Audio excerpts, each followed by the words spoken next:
Hello Capricorn, welcome back to my channel, The Vibes Inside. I am Mariana and I'm ready here with a new reading for you.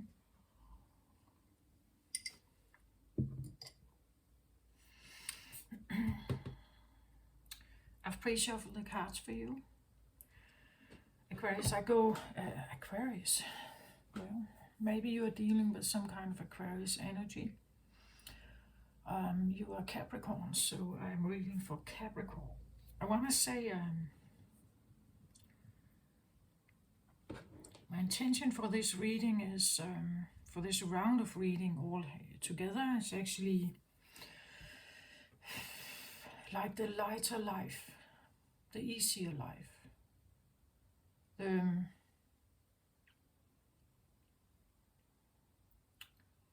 maybe a more self-loving life.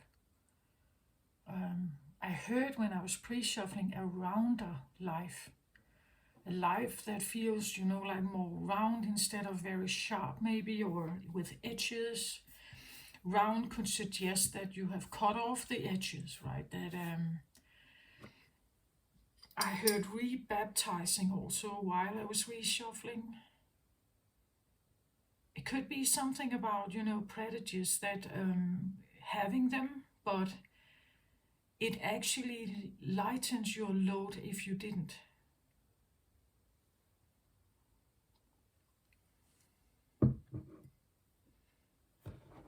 Or a rounder life could be suggesting a more yin life, a more feminine approach to something instead of the square. Could be more like a masculine kind of energy. Maybe there's something about a lighter life. Capricorn is maybe softer,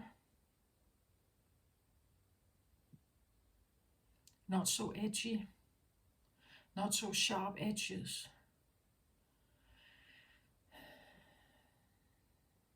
It could be something about your choices, right? That if you usually choose to give yourself big problems, like you attempt to go for the highest top, perhaps, which is not bad. I know that Capricorns are very goal determined, but what if there was one that was a bit softer? That would maybe be lighter for you, like a or maybe something about, like in having graduate kind of maybe approach to something, like instead of aiming for the CEO position, maybe you aim to be head manager of a division, and then after that you head for division, or you head for some kind of other. So you make your goals a little more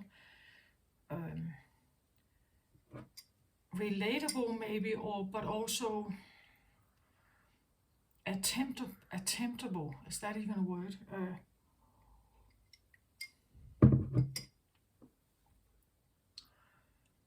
Again, a rounder suggests a rounder approach to it, that you don't make your goals that big that they are written off even before you try.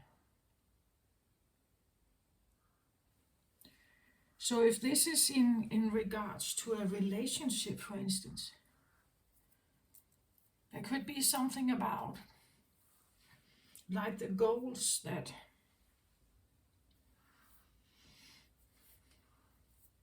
the goals for a relationship has to be in a certain way. But what if, or at least if it is in a certain way, like you have certain maybe expectations, or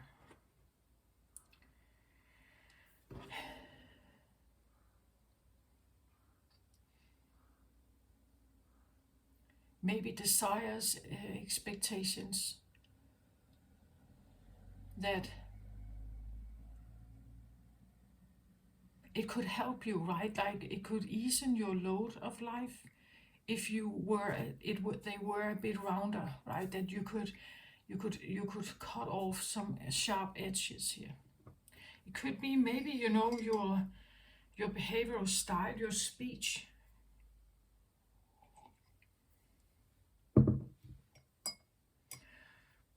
I said Aquarius, maybe, you know, Aquarius can be very like direct and to the point, sometimes to the core of something. Maybe people don't like that, you know, like it could be a bit more soft, rounder.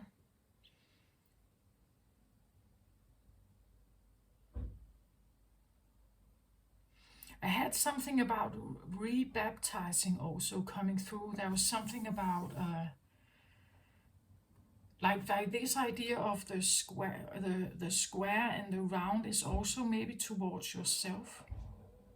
Maybe having a little more rounder approach to yourself, a more kind approach to yourself.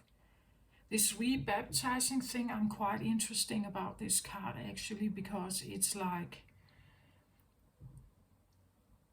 it's an extra card that kind of, and it's on top of the Divine Feminine, which is actually a new deck I'm using here, the red colored card here. It's from this new deck here called the Divine Feminine. And well, divine, it says it all. There's something about higher knowledge, higher understanding, maybe something about, I had actually almost, you know, like rebaptizing, literally get baptized again in church, or reaffirming vows. You know, maybe you have been out of religion or religious belonging or community for a while, and now you're re-entering it or another one. Or you are entering, if it isn't a established community, you know, like it exists in your head. Like it's something you are choosing. And this card could tell me, well, I got something about gay community, you know, like something about, can you be part of a certain church environment and community if you're gay, right? But still believing in God, right? Still believing in the unconditional love of God, which would never judge gay communities, right? If it's unconditional, it's unconditional.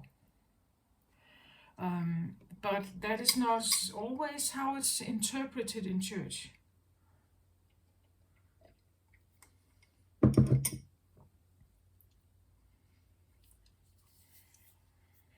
It could be anything. As I said, maybe you have been out of a faith orientation for a while. Maybe you're re-entering one, or you're considering it. But the amount of things that have occurred in the meantime is maybe feeling like you are limited somehow. But let's have a look at this. So the center card here is always important. We take that one.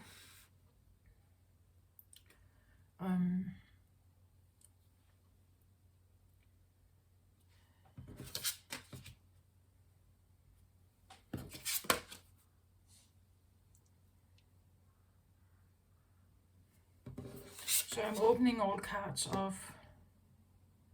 This is very interesting. Okay.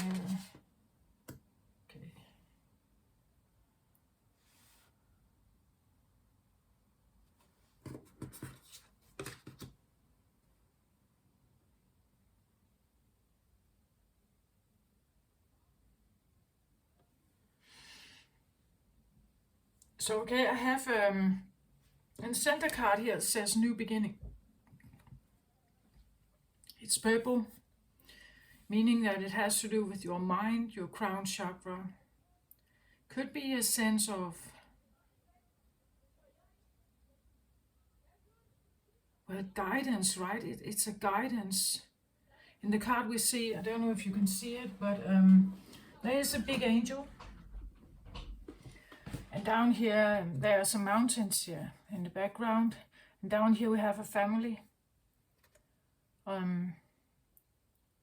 It looks like a woman and a man and 2 children.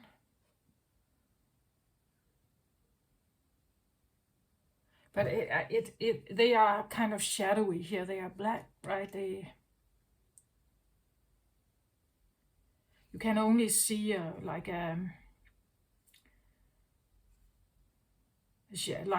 the shadow of them actually here, right? It says starting a new life, finding your purpose, a forgiving and compassionate review of the past. Down here we also have new blueprint, which suggests the same thing, right? It's like the same thing. The colors are also blue and purple. So blue suggests throat chakra, even darker blue pineal gland. It's a mix of crown chakra, third eye, and throat chakra in this card. We actually have a bit similar purple, blue, light blue colors here as well. So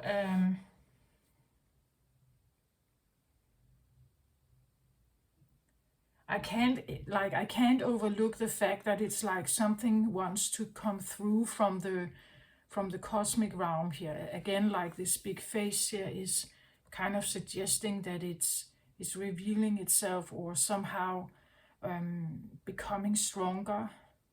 Whether it calls you or it calls you to start something new, it calls you to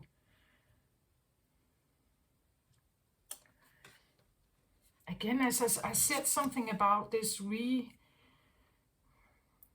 rebaptizing. I don't know exactly.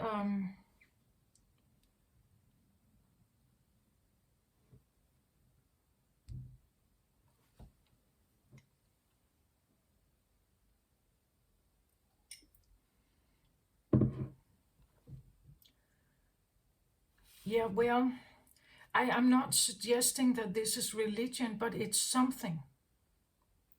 It's something here. I have the seer card in the position of your mind space. This is more a subconscious position. This is like in your current, like everyday awareness. Like this is something I ought to do. I should take some kind of action. I'm hearing something here. It's like an awakening call, or the call of God or something here. That's the feeling to it. This can be in your mind space here, the seer card. But the seer card is usually, well, there's a lot of stuff going on with the seer because,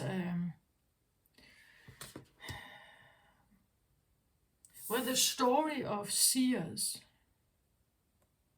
like back in history, it has been a very troublesome existence to be a seer. It's not easy.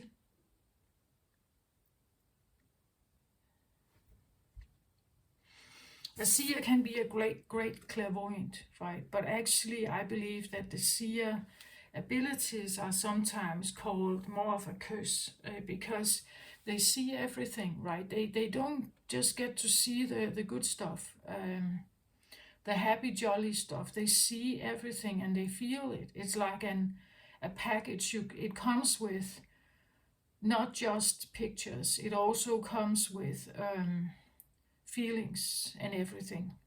It's like you get to see a movie all the time. But it could be a movie of like a prophecy, right? In the movie, you can have all your family in this movie getting destroyed or killed. You can have anything you are attached to, you could say, even things you're not attached to. But of course, the things that you care about, it will hurt you if you see something about it, right? If you see something terrible happening to them, it's going to feel yeah, it feels terrible. There's another thing here. It's like he looks like he's hiding here. So an awareness about maybe some abilities you have, but they are hiding, right? Or you have been hiding them.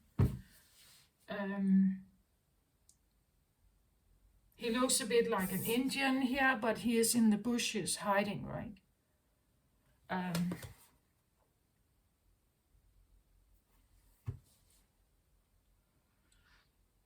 A seer existence is not necessarily easy. So it's like when I combine all these cards here, it's like you see something. Like even though you try to hide this ability in you, it's like it's coming more and more forth here, right? That you do see something here, right? It can be that you're stepping into awareness that this is actually who I am, and I'm called more and more forth to use this or be this or accept this. I'm doing this reading on the 1st of October in 2023, and it's still in the process where we have the full moon in Aries going on. Aries is known as the first house. It's about birth, right? It's about, you could say, from non-existence to existence, or realizing your real existence, like realizing your real opportunities here or your abilities here. Well, in the shaman deck, this is, you could say, this is the card that best maybe describes some of these old, I want to say also earthy, right? And you are an earth sign, right, Capricorn? That it's earthy, an earthy way of interpreting things. Usually your seer abilities also have to do with earthly matters, meaning that it has to do with, let's say, war on earth. It has to do with rivalry. It has to do with murders on earth. It has to do with maybe illness or something that happens on earth. Here it's put not in the subconscious or the more grounded position here as a driver in you. Now it's in your awareness here. Like it's really in your awareness. Again, maybe you wanna, it's like, I feel like when I look at this card, it's like everyone who has these abilities are called forward. Like, it's like you're called forward here, out of the shadows, right? Out of the hiding.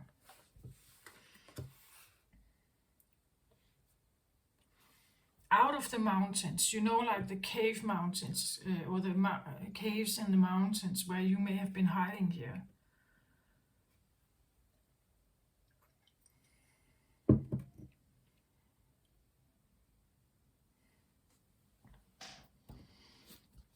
I see like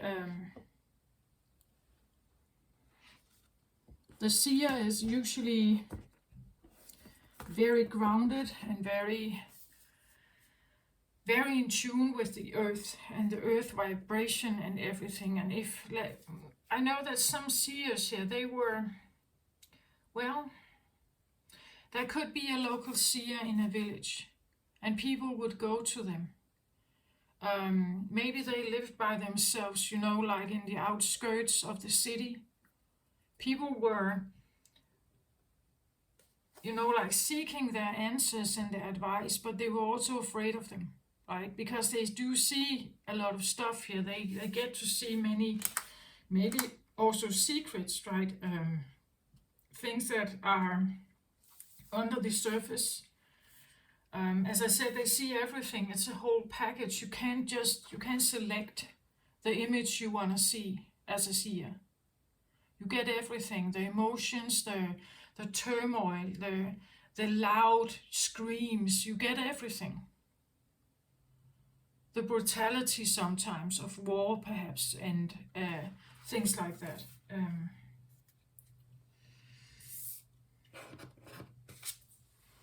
And in old times, sometimes seers were hired by kings.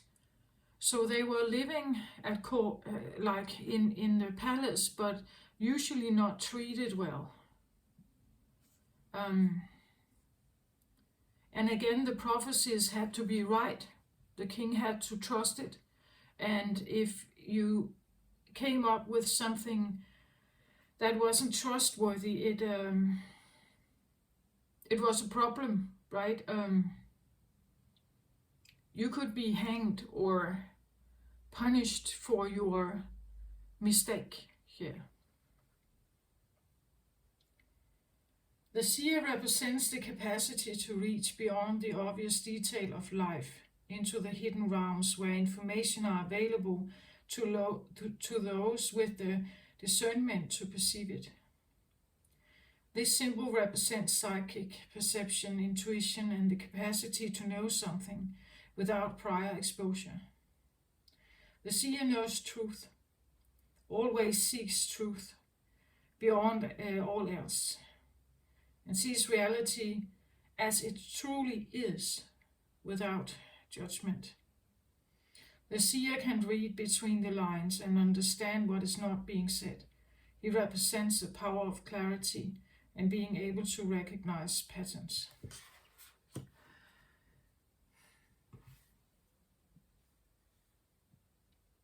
Maybe you've always had this gift, but you know, as I just said, it comes with a whole package. You will see everything. If you can truly manage to not look at it without judgment or, like personal involvement, so you don't get attached to it yourself, that is quite an achievement. And it is in your mind space here, so maybe you are considering something like, and that is maybe like new blue imprint could actually suggest that you could do this, that this is you, and you could do this without the judgment, without the fears and the emotional feelings that come along with it, or could come along with it. Again, I believe that if people are born with this ability, well,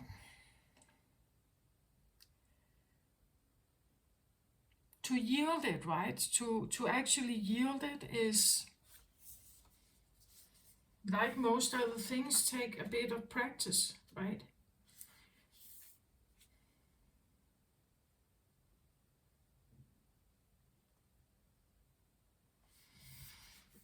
It says here that the seer invites you to trust your intuition and follow it as it leads you forward. You may feel lost when it appears that your hunch is taking you in circles or even through a maze. But the hidden realm, don't follow the rules of two-dimensional map. Trust your gut and allow your perception of your circumstances to widen, to include the nuances and subtle cues that you normally miss if you take things at face value. The seer has gifted you with his magic. You are exactly where you are supposed to be. Your vision is clear.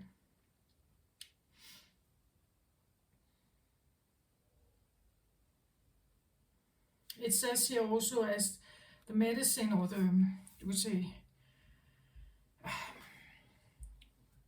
medicine part of this deck, the mystical shaman deck, is usually like a guide to grow something or to overcome something.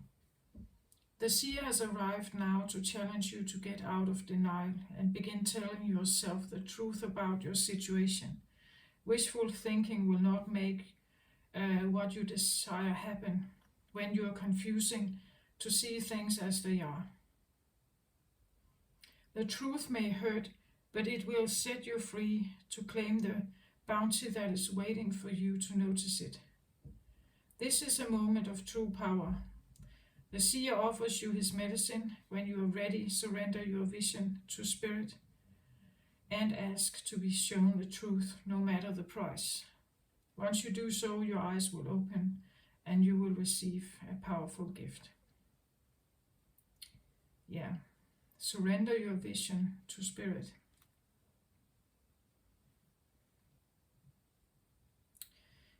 And ask to be shown the truth, no matter the price, right?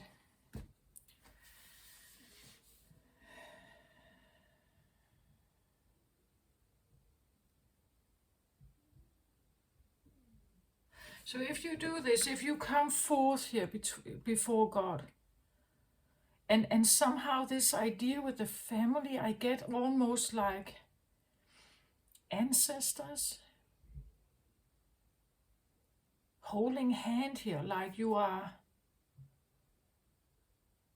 or again family, or like family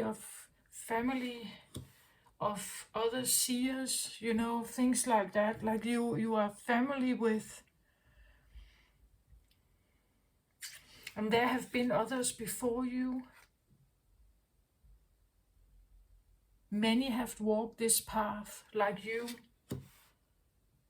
You are just the latest, maybe one, you know, of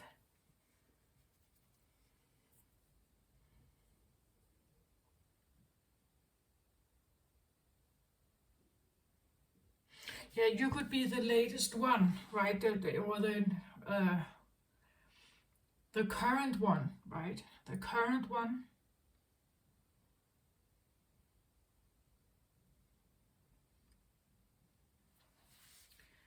And as I said, this ability to be a seer is maybe not always.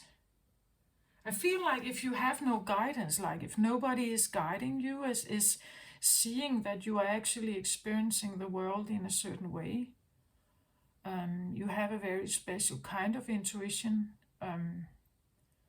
that if you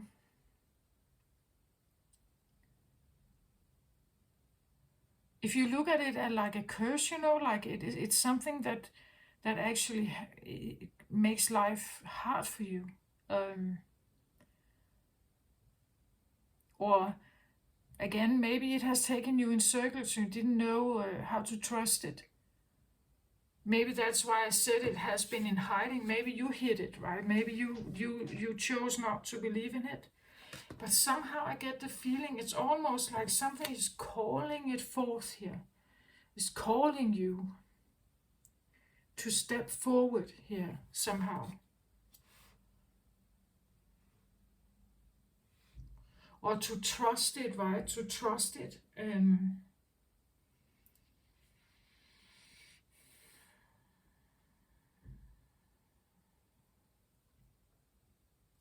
I have the King of Pentacles here, that is alongside the Seer card up here, and it was touching upon the Sekhmet here. But this is interesting, right? Because I just said that the Seer could have been in hiding here, was living in the outskirts of, but here we have a king. So you see, it's almost like there's some abilities here that you have that is I want to say powerful here.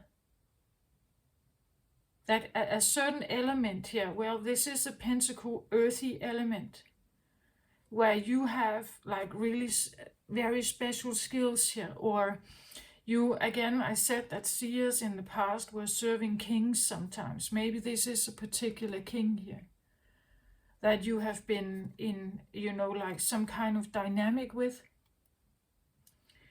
But somehow I get the feeling that this is you. Like this hidden part is not supposed to be like that. Like you're supposed to step into your, you know, like it's something about respect that people don't respect, or maybe you don't, right?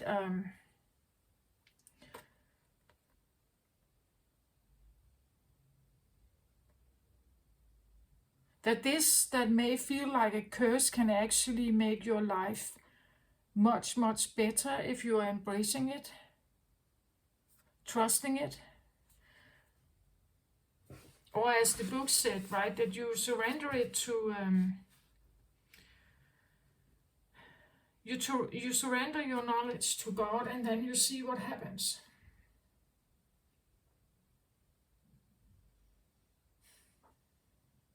But it's probably going to be a bit of a journey, right?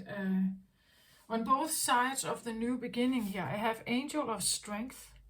And on the other side, I have Sekhmet, the Red Lady. I am pure strength. I honor my anger by giving voice to it.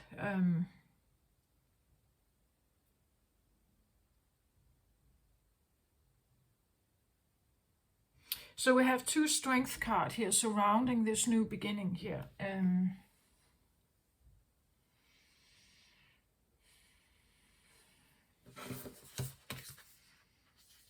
The Red Lady.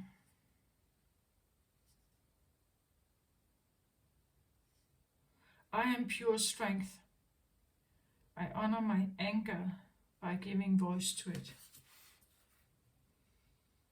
So on one hand we have anger maybe as a strength here.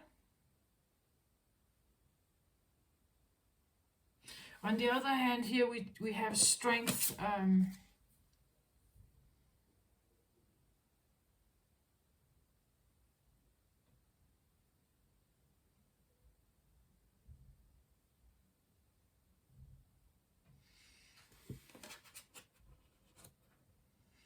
I feel like defense with this one, like the lion is standing in front of her here as this protector or defender here.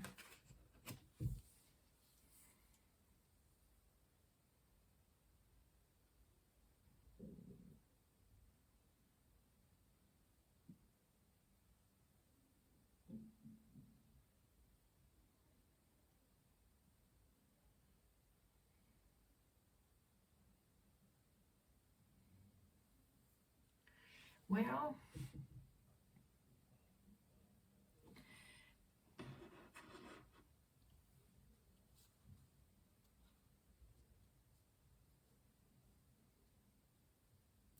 I have, well, when we look at, if you look at these two cards here, it's like the head of Sekhmet, it looks a bit like cat-like. It's, well, Egyptian, like, but it has a, like a cat nose and a cat face, and so does the lion here. It also has a, of course, a cat-like face to him. So it feels a little bit like you have cat-like or lion-like defenders here.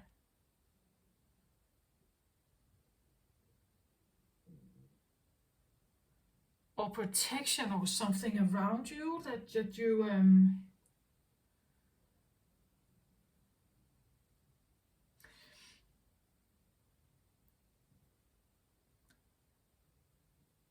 I think you are protected, Capricorn, at this like, because there is the new beginning that is here is very crown chakra like. It's knowledge that you just know, like claircognizant things that you just, it's like you just know stuff, but you don't know exactly how you know it, right? You just know something. And I think there's something protecting your birth here somehow.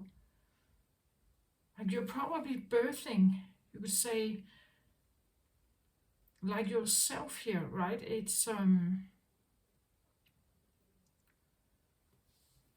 starting a new life, finding your purpose, a forgiving and compensating. I have to take the card. Sorry. Starting a new life, finding your purpose, a forgiving and compassionate review of the past.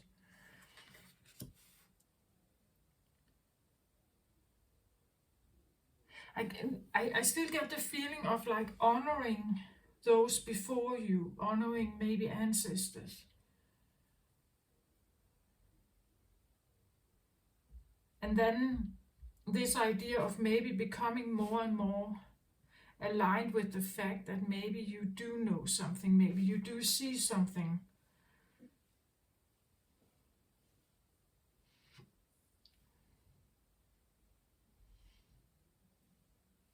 And instead of hiding it, instead of keeping it, like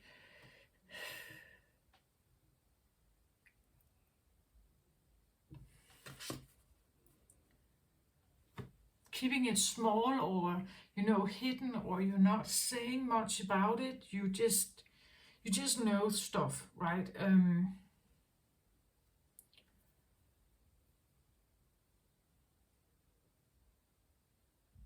That is actually a gift, right? It's something you can use, but as I said, it's not always it feels like that.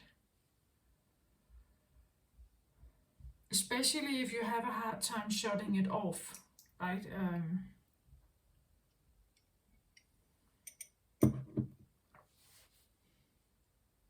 I don't think it's that easy like empath or telepaths. Like it's an ongoing dialogue, or it's an ongoing kind of you can dim it perhaps a little bit, but it's still there somehow.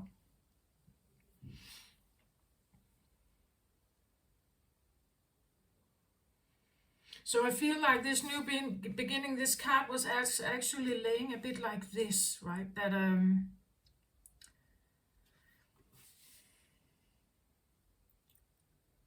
the King of Pentacles here can also suggest, like the Matrix.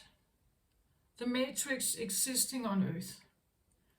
That is wanting us to be in a certain way. It is an upright card, so it probably suggests that the way that things exist now is good. But and underneath it's something that pushes, like it stands on your strength, or it's challenging the strength that you wanna bring forth here. It's also challenging the fact that you see him a bit like a pharaoh here, right? It challenges the fact that the strength that you may have is not regarded as such, right? The things you know is not regarded as such. The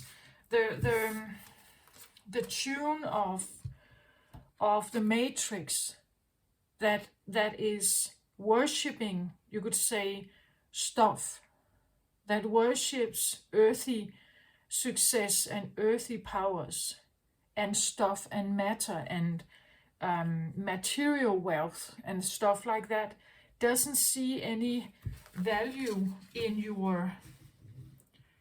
these other kind of gifts here.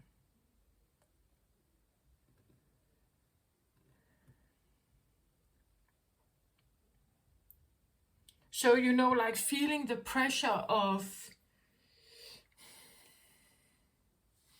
the Matrix world, feeling the pressure of it.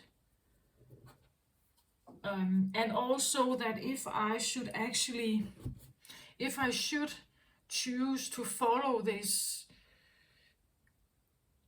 feeling in me, right, that I should maybe do something else, I should try something else in my life. Maybe I should try to follow this intuition. At the bottom of the deck for the seer here, I get the council. Like the council is like, again, a bit like this, right? It's like you are in contact with something that is more or otherworldly or something like that. It's very white, very pure, very heart-based. Again, the way that they sit here and hold their heart chakra, to me this is more soul, like a soul-based. It could be telepathy also here, that you have a dialogue here, but they never speak to you in that sense. It all comes through the energetic realm here. for the new blueprint here. The bottom of the deck, I get the third eye chakra here again, pineal gland, pineal perspective, right? It all represents throat chakra, third eye here in the center of or the brow center. It all is something about connecting with something more here. This card, it speaks for itself, right? It's definitely like something is talking to you here, guiding you somehow. At the bottom of the deck for this, sorry, this is not the deck. Let me see, where is it? This, yeah, this, no.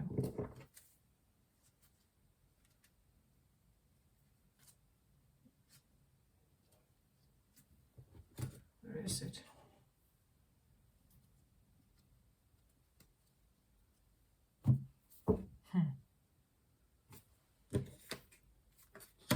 It is this one. At the bottom of the deck for the new beginning here, I have 4 of Ariel.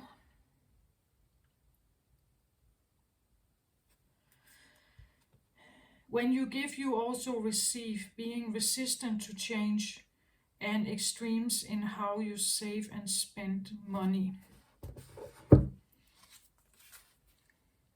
Yeah. Well, this can be a card that feels a bit like a worrying card, right? That fours can talk about being a bit stuck in a cycle or worry about something. It can be a sense of a bit of procrastination, and to kind of overcome that. Again, it usually, look at how it I don't know if you can see that, but there's a big emphasis on house here. House, right? Work, perhaps. House, being like the earthly establishment. That would also suggest this card here, right? That this one would call for something like this. But it seems a little bit like you are called to something else, right? You're called to something higher here. And this could probably, I guess it would be a bit difficult, right? Or like it's not normal terrain here. Like the council here, 11 card, like this is not normal earthy stuff. This is something quite different.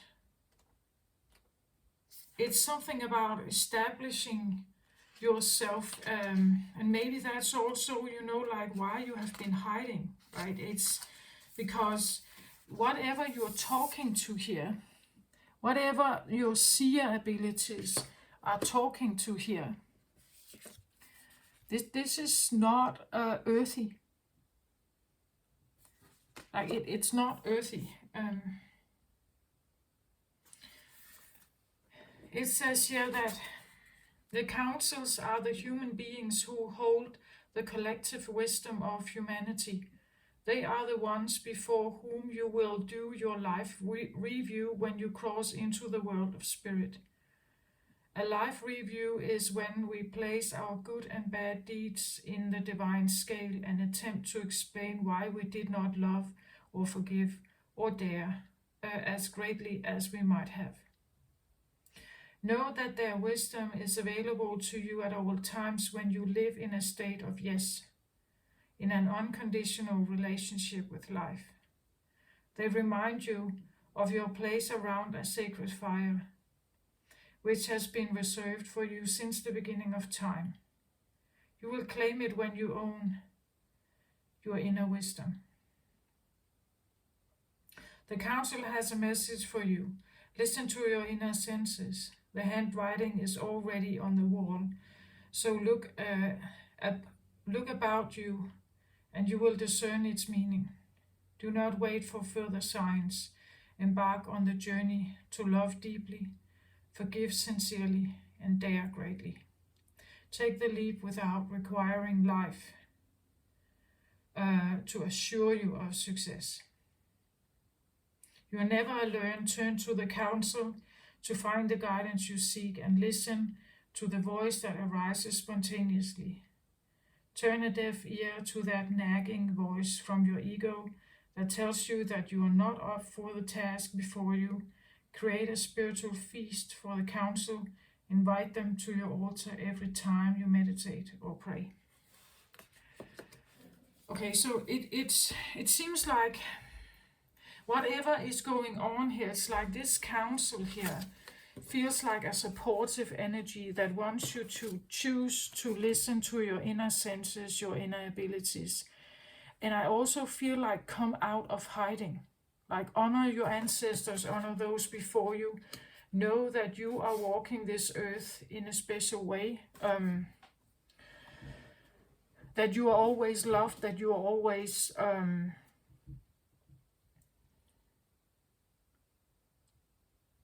and there are that you are seen, you know, like they are with you, like they have always been with you. But again, this I get the feeling of someone hiding here, you know, like they may feel threatened somehow, threatened or alone maybe here. To walk a path alone takes the tremendous strength. It just feels like the counsel is here when you finally say yes to something here, that you embrace that you are whatever this is. Then it's like it's going to be there for you. You will hear them. They will be available to you. They will be there to come forth. And actually the next card after here is the middle world. Well, the middle world is this understanding that there are not necessarily like the greatest highs or lows. That somehow you are in the middle. That you cannot fall deeply, right? You can maybe also not rise to the biggest, as I said, the biggest mountain. Really, I said actually something about maybe. Didn't I say that? Something about like put something more round, like choose the round, choose more round approach to your life somehow. Something that is stable. Again, I see this card where this is what you sometimes talk about if I'm mentioning addicts coming out of rehab. Rehab is all about stability. It's all about a routine day. It's about, of course, detoxing from something, but alcohol or drugs or something. But the moment you get out of this very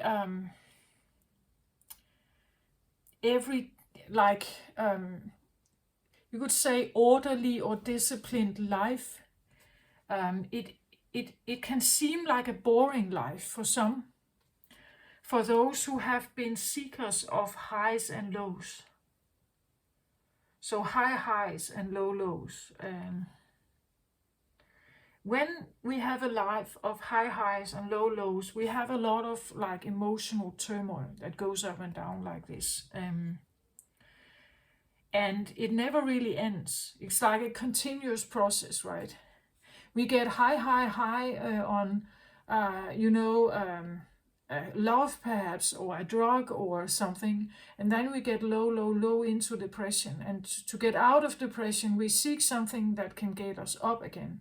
So it is this continuous back and forth, and that is like a continuous circle of emotional turmoil.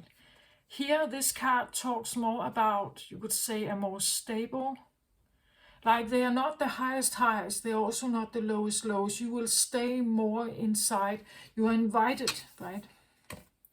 You are invited to trust your inner senses. Say yes to this guidance, and they will help you to get to a feeling more like this. Well, it can seem, as I said, but what, then I don't get my high. Yeah, that's correct. You will not get your high, but you will also not get the low, and it means that the worries in your life, they will probably not be there. There will be more stability, there will be more calm or even peace in your heart.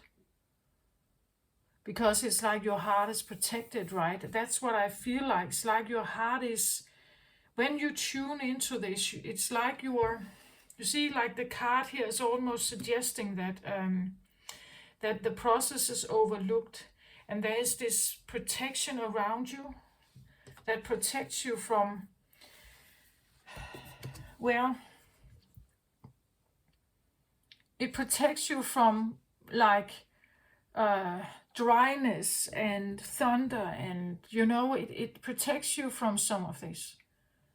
You could say, yeah, but it also protects me then, or shields me from like the biggest achievement ever, the biggest success in something. Yes, it does.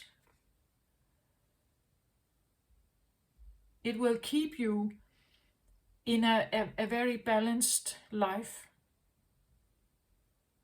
And some may find this boring, right? And I can't say that whether it's right or wrong for you. I can only say that if you feel this, if this is present in your life, and you have been hiding, maybe like you have almost been feeling that something was haunting you, that was after you, that you were somehow in danger here. That feeling is supposed to change if you somehow follow your inner feelings here, your inner senses. I said something about, in the beginning, something about if you wanted to be a CEO, that is maybe a big attempt if you are not at all, if you're just starting in the company, as a part-time assistant. Then there's maybe it's a big leap to think about, I want to be CEO of this company. Like to maybe you will take a more rounded approach in your life a kinder approach, you could say, if you are not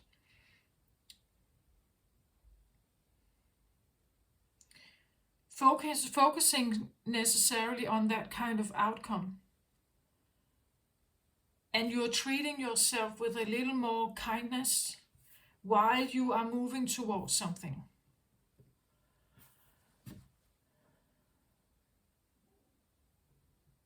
And then again, because this one seems like it has been hiding,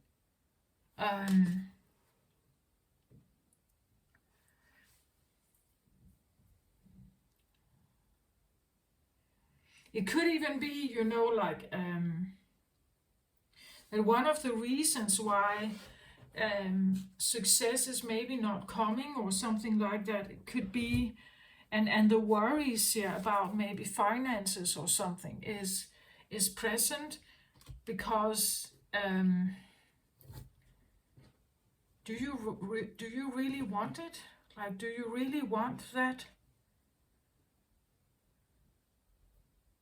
Or do you just want to be, like out of the worry here?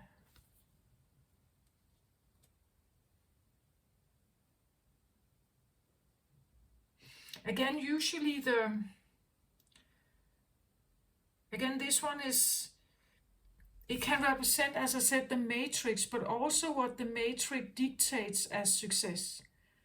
So material wealth, luxury, home or cars or jewelry or expensive travels or um, like it dictates something.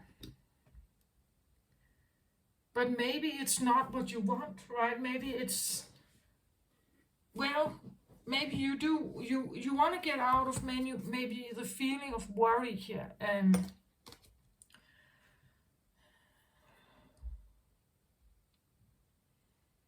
But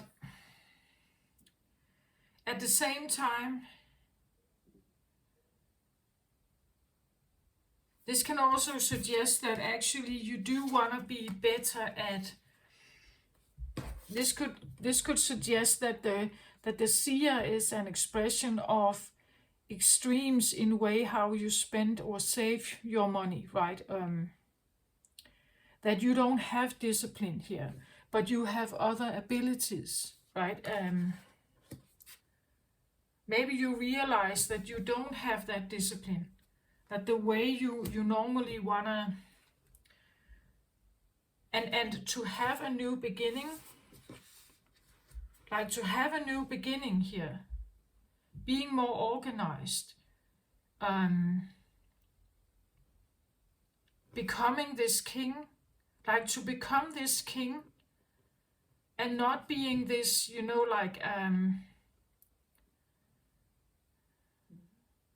get a feeling of,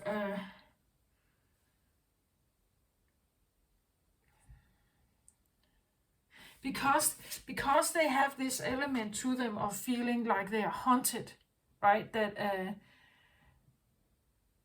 That something is after them, that they are not safe here somehow. And to have that stability or this, it's very much about identification, right? If you identify as someone who is in trouble here, and too intuitive, and it leads you in circles, you don't get to the right place.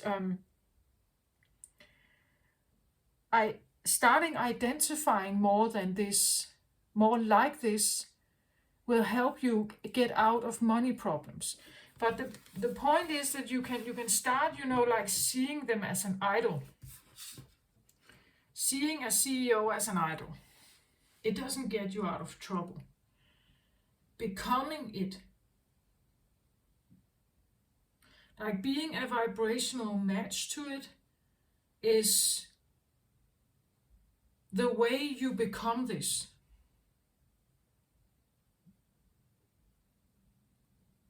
If that is truly what you want. Somehow I just get the feeling you want to get out of some kind of problem, whatever this is here for you. The 4 card is usually, I would say, a worrying card, perhaps a lack card. Like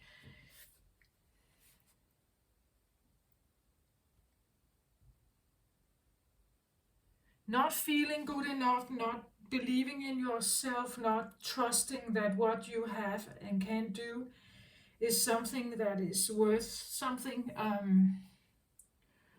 But again, I feel like it's about how you see yourself. As long as you sit like this, it's like a self-fulfilling prophecy.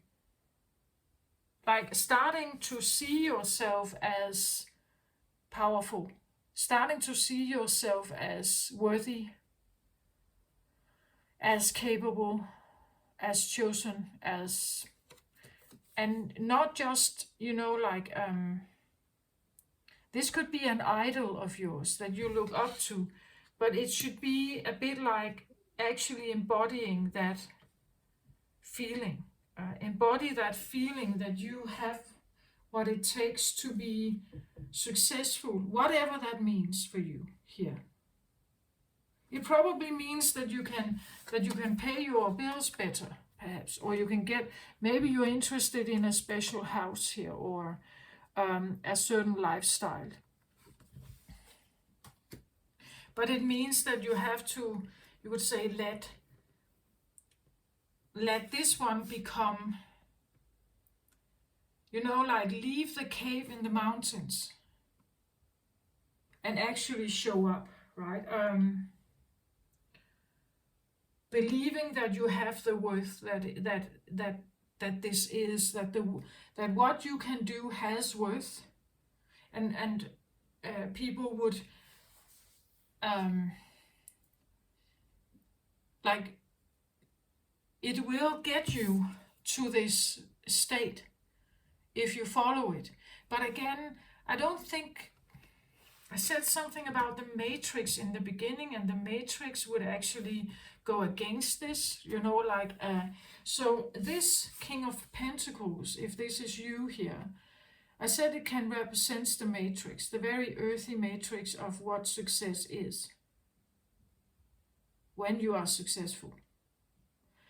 But this can also be your own determination, right, about what success is when you feel like a king here. I said something about like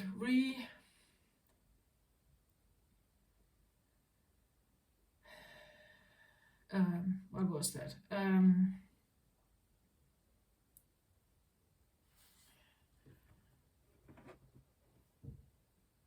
Well, it was something like, I can't remember the word right now, I don't know why, but like reaffirming your,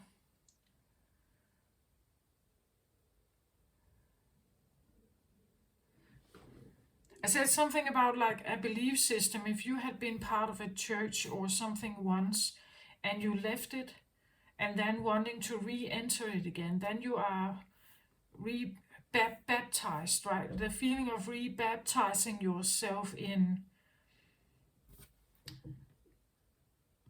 maybe your own church. Does that make sense? Like because the established one is maybe not for you, right? That you are establishing a new, maybe not church, but dogma, a new success criteria. Perhaps also that you are establishing a success criteria for yourself that is supposed to be in alignment with you. Again, subconsciously here, new blueprint. New blueprint would suggest a feeling like following a new dogma or having a new goal in life, or I think this changes during life, right? That when we grow up, maybe we have an idol, right? We want to be like our father, we want to be like someone else's uncle, or we want to have this company, or we want to be strong like Hercules or something. We want to be a firefighter or pilot or something. We have these idolized things that we are pursuing somehow. In adult life, we are maybe literally growing it, like the ladder of hierarchy. We're trying to get to the top of something or master something. And but there is this level of success in society that is telling you what success is, and whether what you're doing is right or wrong or good or bad. Somehow I feel here that it's like you're establishing your own doctrine of something. Because,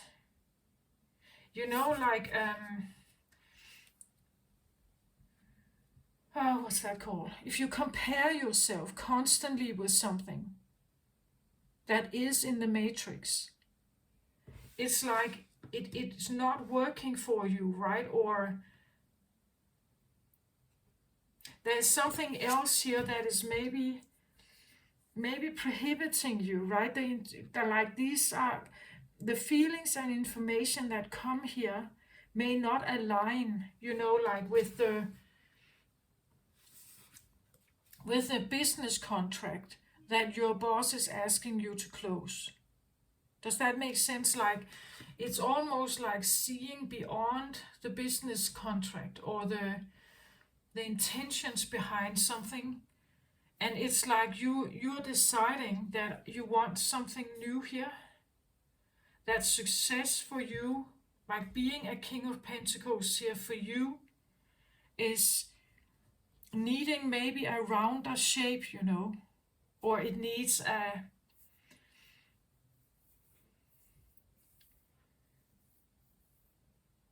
Yeah, maybe you're literally cutting off edges, everything that is sharp around you. Maybe you're literally cutting it off. Like you want that life. I said my intention for this reading was something like the lighter life, maybe an easier life, or a more soothing life, an accommodating life, something like that.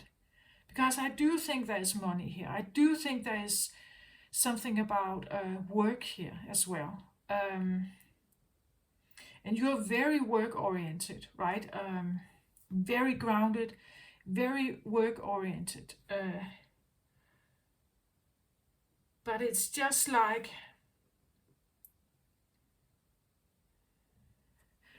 this King of Pentacles is. It's interesting, the bottom of the deck for this card here. You see, I get the 7 of Wands here. It's almost like you're protective, you're protecting yourself against. This is a self-protecting energy, right? That even though something comes towards you here, you're protecting the entrance of something. It could be that you are afraid of success. You're afraid to be this king, right? That you are protective against it here. He's fighting it off. What is it he's fighting off? He's fighting off 6 of Wands here. 6 of Wands is usually an energy of success and victory. So, but you can't have it all, right? You can't be a King of Pentacles here and then at the same time fear success, or you fight it off. If that's the reason, you have to figure out why. Why? Or why are you fighting off wanting to have success with a King of Pentacles here? This could be a Capricorn energy here. Why are you fighting off being successful here?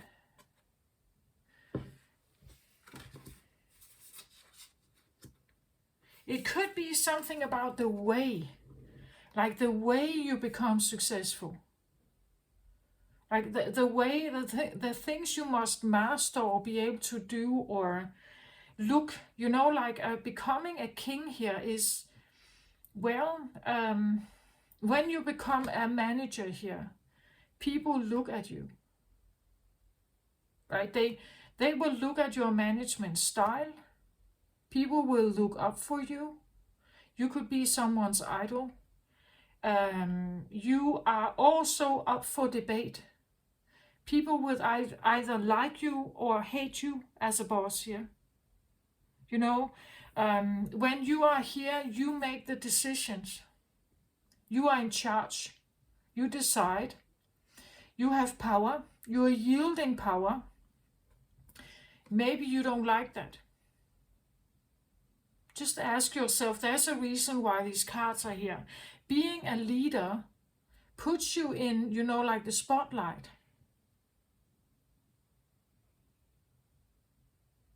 So you can't, as I said, this one is hiding. It's like you can't be in hiding and being in the spotlight at the same time. So you need to ask yourself, what is it you want?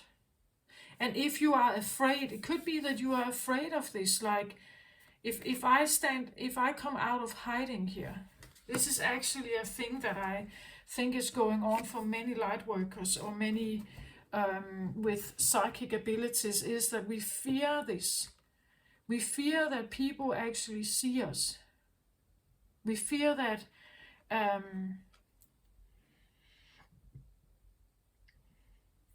because if they see us, they can find us. If they see us and they don't like what we do, they can find us. And this is one of the problems we had in past lives, right? That we were killed for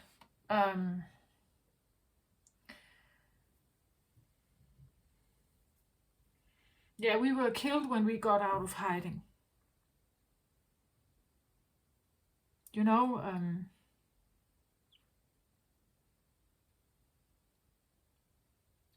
this could also suggest that you are fighting off being someone's assistant here. That you would rather stay a seer in hiding here than I hear at ear. At ear, isn't that a word for, you know, like serving or something? At ear to a king. I wouldn't say bow, but at ear, isn't that like like serving a king? That you're fighting that off, right? You don't want to have success by being someone's errand boy or being in service for a king here. This is an earthy king, right? Could be a business person here on earth. But this one is not. Like this is like a feeling of higher calling. Some could say being in service of God or a higher identity. This is a calling towards, you know, like if I must adhere to someone, if I must bow to something, or if I want to work with something here, it has to be of a certain quality, right? It has to be of a certain conviction, like the intentions here are different than maybe this here. This can be someone who is only looking to earn money, right? And being adhering to someone like this here, like, or serving or being like a co-worker with or co-leader or something is not what I want, right? Like it doesn't comply with my, I'd rather stay away from them. Like the doctrine of this is not what I want, right? It doesn't comply with my own inner calling here, my own intuition, my own inner calling. But it takes strength to go against it, right? You are keeping up your want here.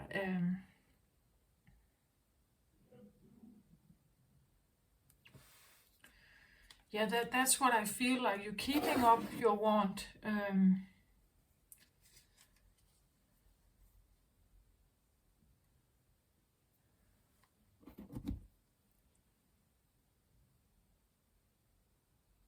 It could suggest even that something is keeping up the want against you, right? That a king here is, that the matrix, you know, like the earthy realm of success is keeping you from choosing something else. You know, like that the worry about your money here makes you forced almost to enter the matrix, you know, like, and be so in service of something here. But that at the same time is actually hindering you in perhaps your own success, your own personal, you know, like understanding of success, your own religion or your own way forward. Does that make sense? Like and it, because there is strength here around you, so well, you could be protected in your search here, but it could also mean that, you know, that there's pressure here, that there's a pressure that is somehow on each side here. Maybe you are protective of your own new energy here, and again, keeping it hidden. Like you don't want to show it, right? You don't want to come out. of that. Because this suggests also that maybe this is a king that you used to adore, like if you used to be, you would say, following the doctrine of money here.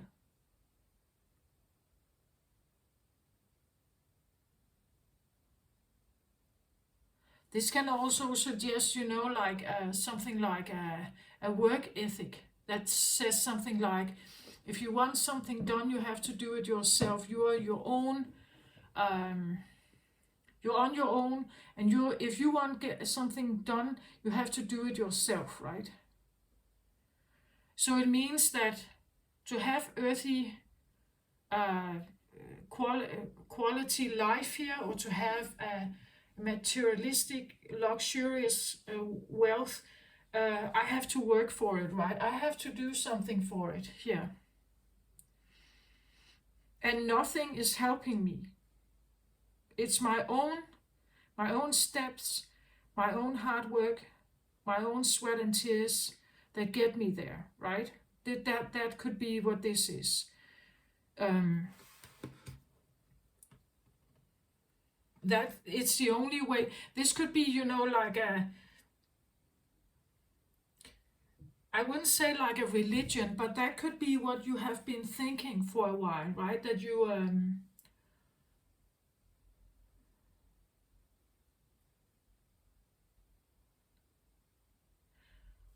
I think that's one of the reasons why Capricorn is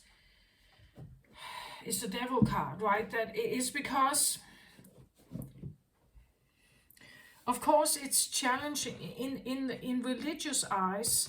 That kind of conviction is challenging anything divine. That if you become your own master, that your ego takes over, right? That your ego takes over the entire, you could say, your entire organism. Then you are your own, you're on your own. There is no God. Right? You are on your own, and everything you create is entirely your doing. Nothing is helping you. You're not asking anything for help. You're not expecting anything to help you open any doors or anything. And of course, in religious terms, that would be maybe a devilish choice, right? That ego takes over entirely, that there is no existence of a God. There is only ego. It's challenging the idea of God, because then you become your own God. Like you become the one that creates. You're the one that is in charge of everything.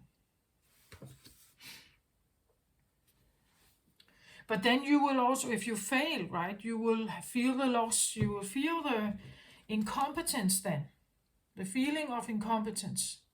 That you don't have what it takes. You don't succeed, or you don't get where you want to go. You feel the worry here. Because if you can't do it on your own, there's nobody who helps you, right? You're on your own. That's the idea, that you're on your own here.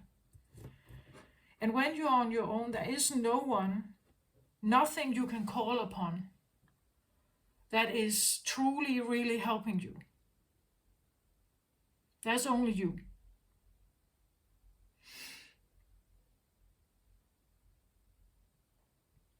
And if this card is present and the hiding card is present, it seems like maybe you are doubting your qualifications here. You're not sure you can actually manage here on earth and keeping everything together here. Again, it challenges you in connection with God, or this whole God concept, that there's something else out there that could help you, that you could ask, that you could say yes to.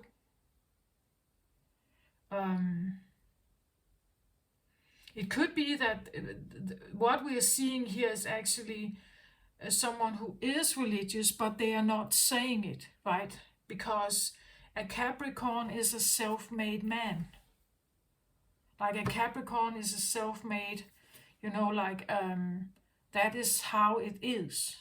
Maybe that's how it has been in your family. Maybe that's how you have what you've learned in life. That the only way to establish yourself is to become it, right? To become this self-made man here. And to break from that, these are maybe the seeds of religion, or the seeds of,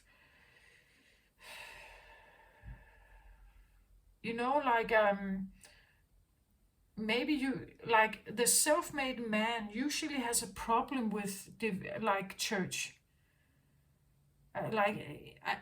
This is just my understanding. Please correct me if I'm wrong, right? But I think that Capricorns, you may have, an innate feeling that you are on your own, that nobody's there to help you. So that's one thing to feel the pressure of, right? That you are alone. The self-made man or woman, right? The self-made man and woman requires a lot of strength because you are dealing with everything in life. Everything that it's not peachy all the time, right? It suggests here that maybe you could have a sense of a more peachy life if you decide to have someone else in your life to help you, right? To guide you, to be there with you. But the self-made man is, I think, a very typical thing for Capricorn. Not only Capricorns, but definitely Capricorn, right? That it's the darkest. Capricorn season is the darkest time of the year, at least in the opposite hemisphere, and it suggests that the sun is furthest away from Earth. It feels coldest. It feels that everything is scarce. Food in the field, fruit, anything that is edible, anything that can, bring food to the table, or somehow suggest something solid and stable and reoccurring. It's a difficult time. Capricorn season is a difficult time. The light is not there to guide you. That's why I think the self-made man is coming into being, right? The self-made man knows that times are not always ripe, that scarcity can come, right? That you have to be on top all the time. You have to be fit. Nobody comes and rescues you. Nobody's there. And to suggest something else here, to suggest that there could be something else. To suggest that, what if there is something else that I could call upon?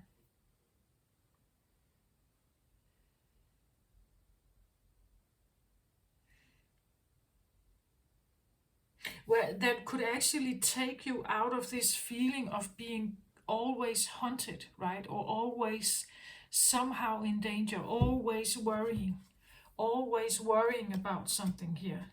What if something could take you out of that? Could lighten that load, could bring in a little sense of light, could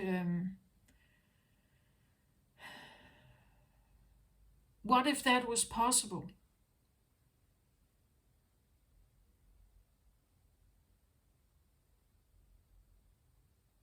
It may suggest that you are changing your views about what you actually need and want in life.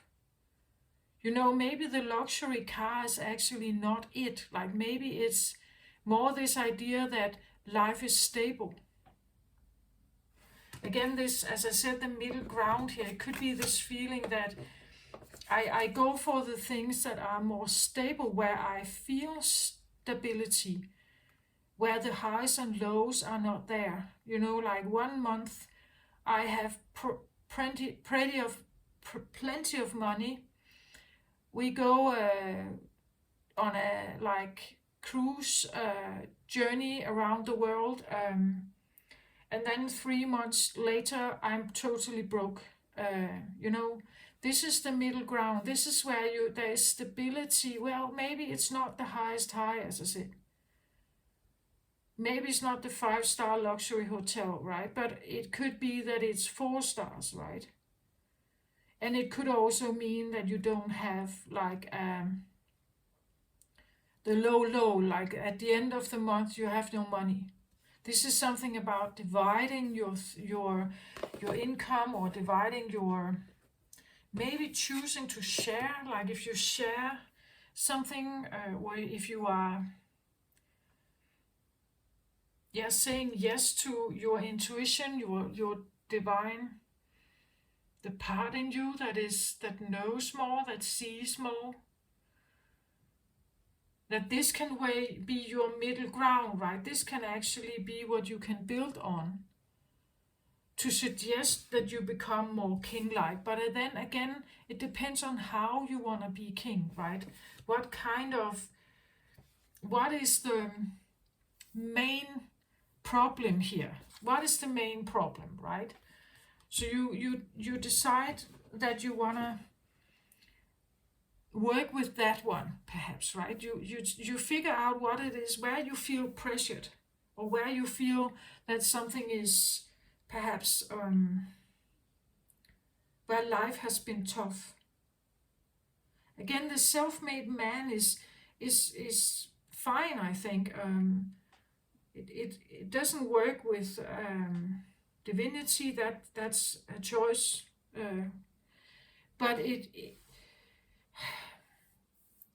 but eventually the self-made man is maybe getting older, or woman, right? Maybe the self-made woman gets older. Maybe they get ill. Maybe they, like they can't work as many hours, or they have an accident or something. What happens then, right? What happens then? So maybe these sharp edges of what's right and wrong, and what's the, like the package that you really want to have, maybe you want to round it a bit, right? I feel like this is what is happening. You're rounding something. You are changing, like the self-made man into a,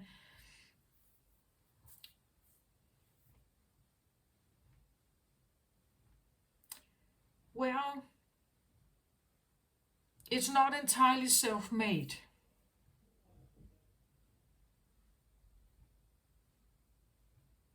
It's coexisting with something, or co-creating with something. So it's not self-creating, it's co-creating with the divine here now. It could be that it's hidden, you're not saying it. This is a secret that you have, but intuitively you just know that this is the right thing for me to do. I have this sense of rebaptizing, like you're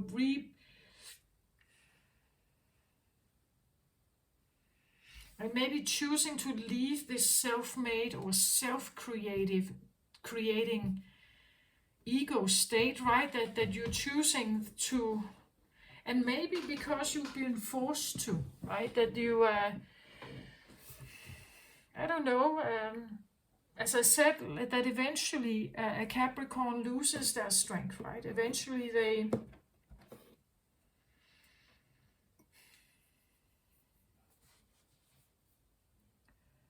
or that the attempts that you're making are just like keeping you in circles of worry. It means that you don't have the success, or you haven't gotten to the point that you wanted, right? That you had hoped for. But there can be this inner feeling of maybe actually avoiding success here, that you're fighting it off somehow.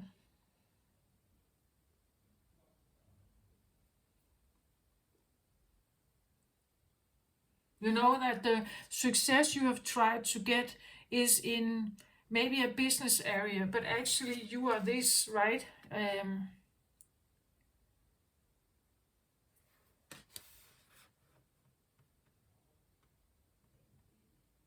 But you know, like accepting this about yourself is maybe, you know, like a journey that takes you through like pressure, and you have to, you know, like face that the strength you have is maybe in a different area, that you have tried to build in one area, but you never got to the success point or the feeling of success point. And you feel like it could be that every time I attempt something, the doors are closed, or that I try and try, but actually I don't have success in this area. But it could be that because this one can be like your inner guardian here. This one knows about this guy here. So he says, why are you trying? Why are you trying to do that? This is not the right way for you. This is not the right way to have success. This is not you. So he keeps reminding you that this is you. And maybe not this is you, right? I'm not saying you're supposed to be in hiding, but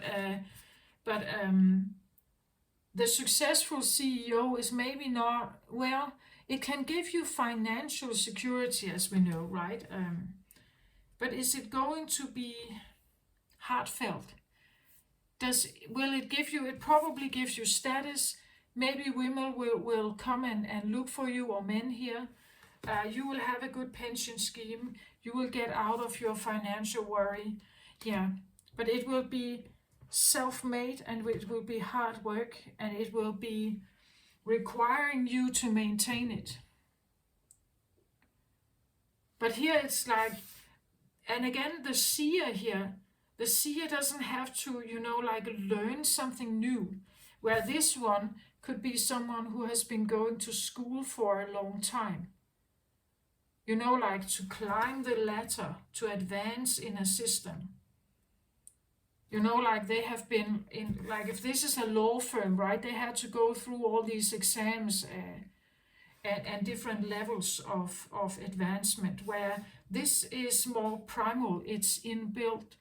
It may need a little bit of guidance, you know, like to figure out how it's supposed to work here, but it doesn't take much education. And actually you can't really, like it's either you have this inbuilt in you and it's accessible, or it's not, right? That's how it is here.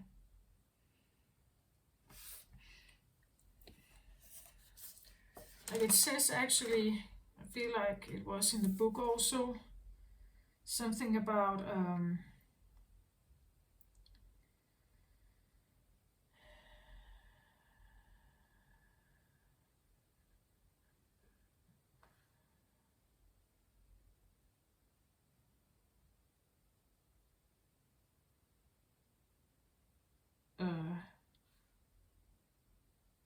wasn't it here?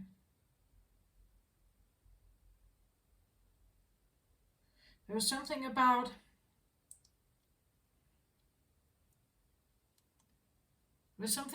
doing something as opposed to being something.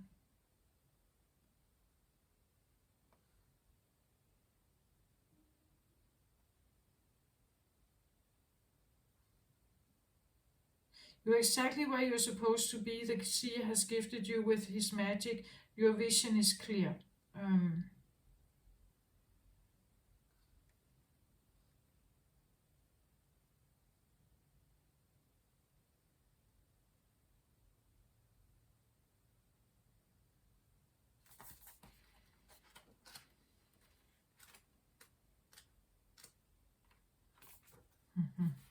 Maybe it was the council thing here.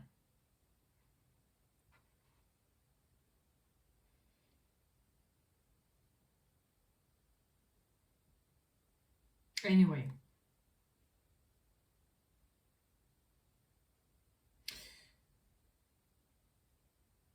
Well, it seems like for now I can't really find it, but um,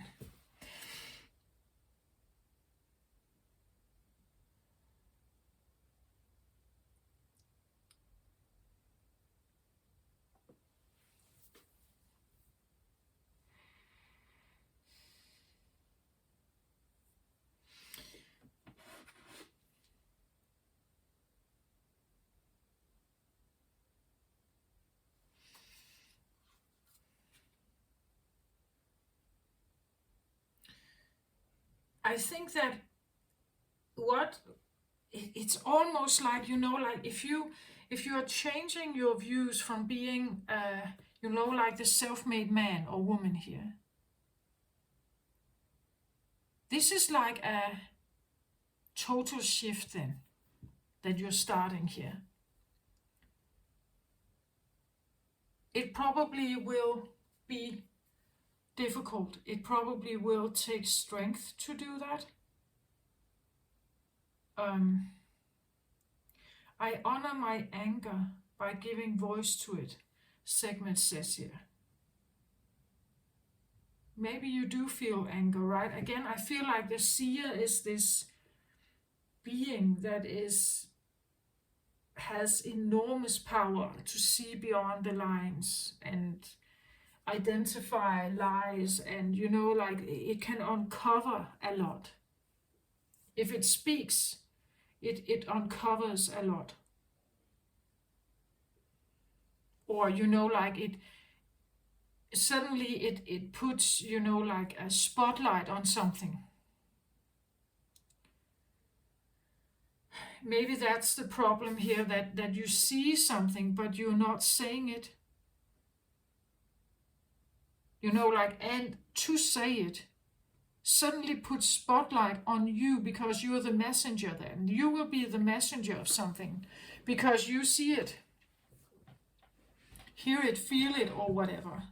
But you are the messenger, and when you're the messenger, people will probably, if they don't like it, they will, like attack you then. That is one of the main reasons why I think that it's that a truth teller, is not liked, right? A truth teller is not liked.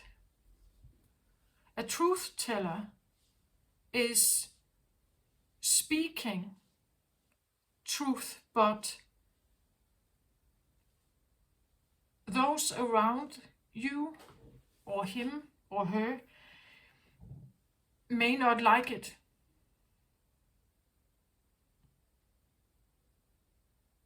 To become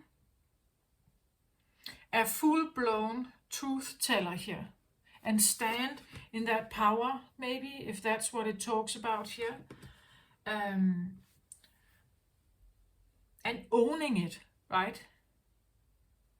This guy, he wouldn't, if he's speaking his truth here as a seer, and someone would attack him, blame him, accuse him, say that what he's seeing is false, he would probably not react much to it. If he was reacting, it's this idea that he's identifying as a king. It means that if someone is speaking to him, he is royalty. So he's expecting people to be respectful. Like, that is his aura, right? His aura is that he is nobility. It's almost like, how dare you question me, right? Because I represent something, right? Especially if it comes from here, like, I am in contact with the divine. It's a bit like, like this is an oracle in hiding. But if this one was the oracle of Delphi, you can look her up, Pytha. If she was, if this is like the Oracle of Delphi, they don't sit in hiding like this. They sit like this.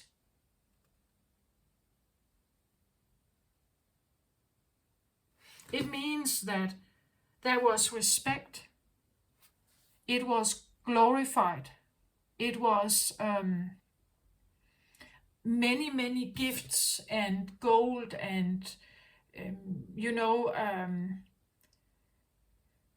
payment, you could say, and gifts and honor and prayer was given towards the Oracle of Delphi.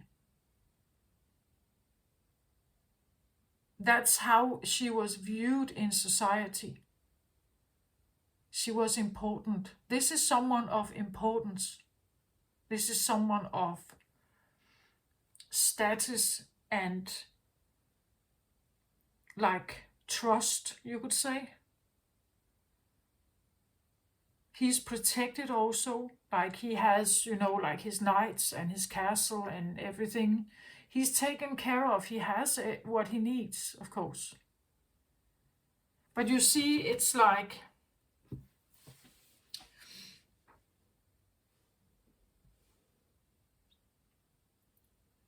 so it has to do with confidence here. And maybe, as I said, maybe you're fighting off success here for a reason. Maybe it's the feeling you're not ready, or you're not sure you can trust this, or that you have what it takes, or something like that. And again, because I think that this relates also to past life experiences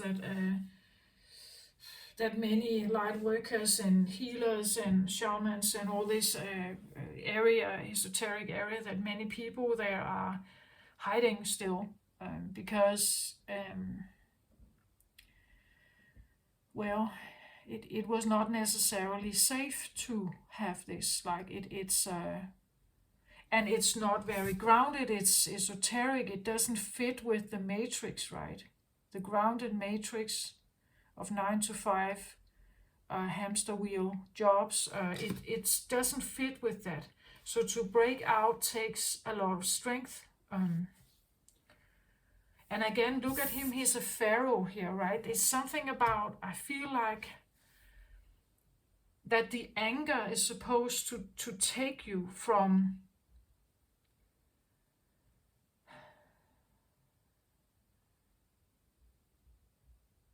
it's supposed to take you from a dark hidden place to a sense of nobility here, right? That you, or like owning what you can do here. Own that you are this. And don't doubt it, right? Own that you are taken care of. Own that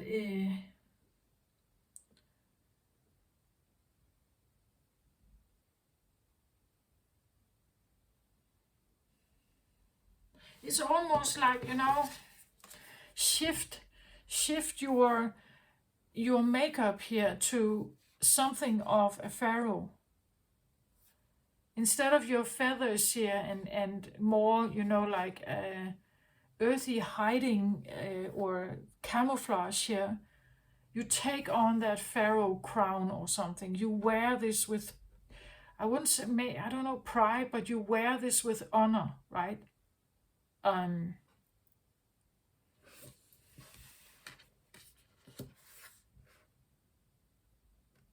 Because you have said yes. Because you've said yes. And it means that now you have this one here with you.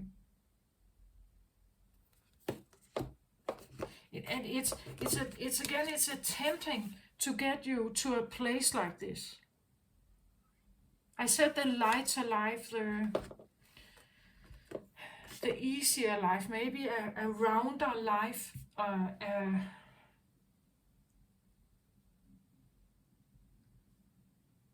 well, some would maybe say it's more boring, right?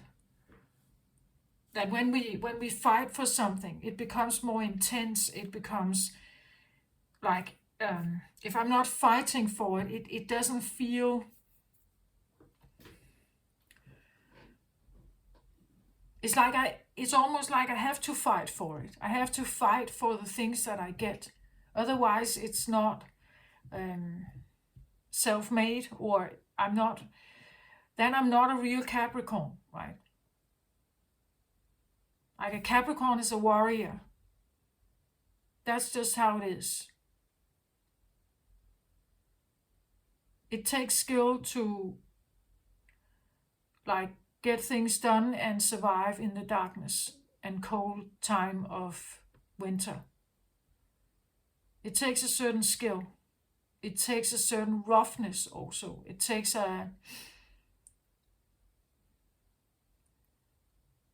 like handling the cold weather, handling the scarce food levels, or something like that. But it always comes with a sense of worry, and the worry is still there, I think, here.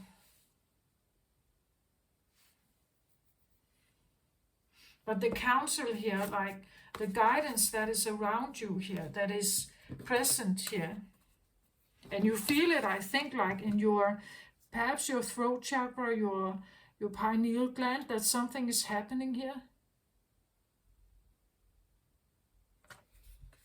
Maybe you do have guidance, maybe it's right there with you, right? That it's right there, you just have to trust it. Tune into your heart space, they're right there.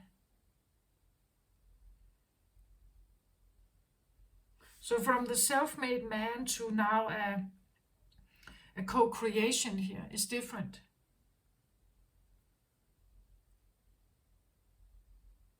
And again, a rounder life would also suggest, like you take the sharpness out of it, or maybe the heightened masculine aspect of something. The rounder aspect is more yin-like. It means that you work with your heart chakra, that your heart chakra is connecting with something. And you allow it, like you allow the round to be there. When you do that, then you will have access to something here. It's coming closer and closer. So you're no longer, like alone in the world. You're not the self-made man. You're not alone on your path. You're not, also not like, I feel like left behind, like on your own. You're left to be on your own somehow. That feeling is not,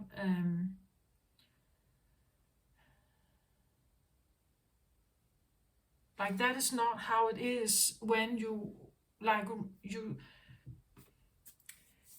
I get the feeling of settling, like I'm settling for less. That's not at all what it is. It's just that the priorities of what success is, and the rich life, or the beautiful life, or the easier life, or more soothing life changes. That the imprint of what a good, healthy, successful life is changes. Like when I look at them, he is very peaceful here.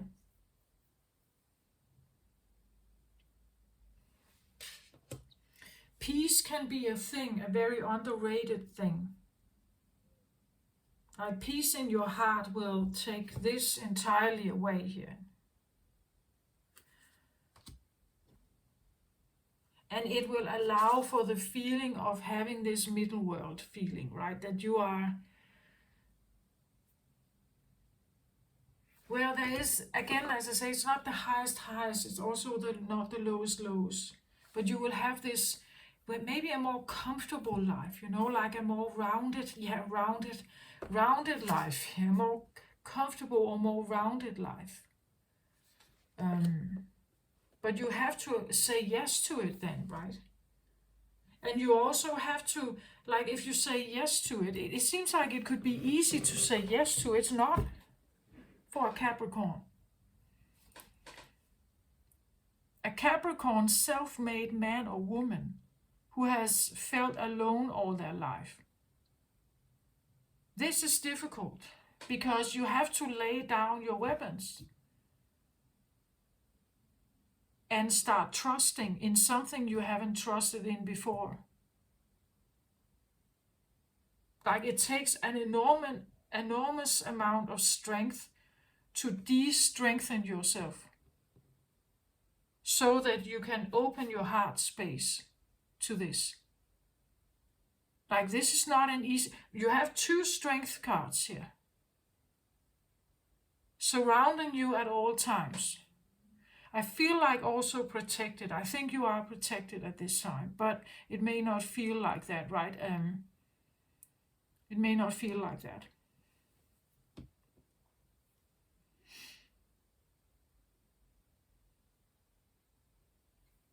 Courage.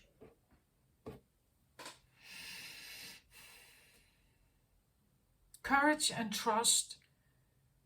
And, like laying down the weapons. And this is easier said than done if you feel like you've been alone all your life. That nothing was there to help you. That you were on your own.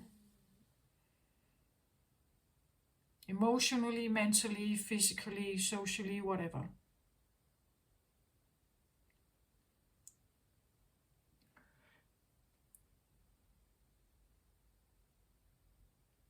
And there is a change of doctrine here. I feel like, again, maybe this, again, a feeling of re-baptizing yourself with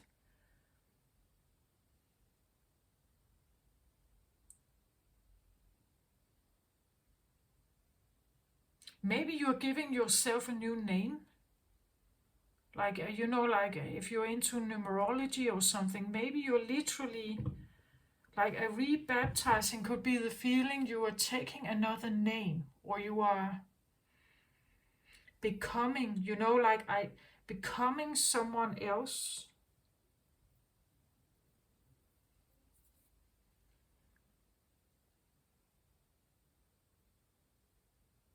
So from being Peter Jones, you're no longer Peter Jones. You are King Peter here.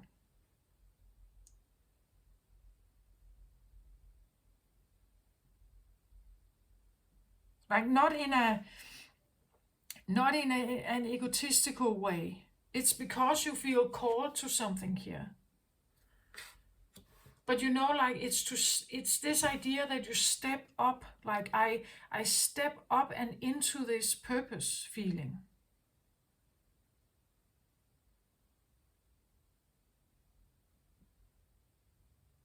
I can't be afraid and then maybe hoping, to have a good life for myself, or an okay life for myself. I can't sit in worry here. I can't be afraid.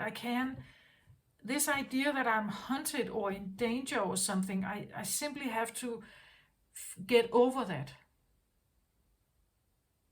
That's one of the strength things here, that the fears and stuff, it has to go, right?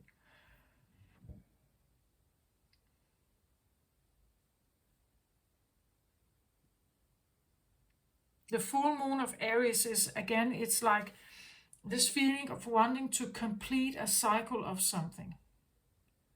Getting to you could say that a full moon in Aries could be like a birth of something. That now the pregnancy is over, right? Then, and we are ready to birth something or hatch something.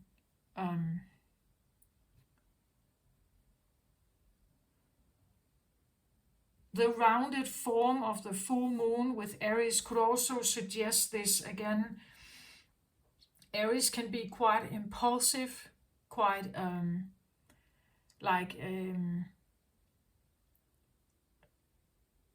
maybe a bit hasty and impulsive and not thinking about the consequences of something. But when you round it, it's like you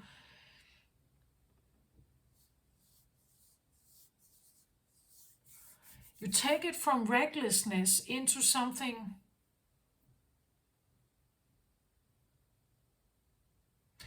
truly prioritized.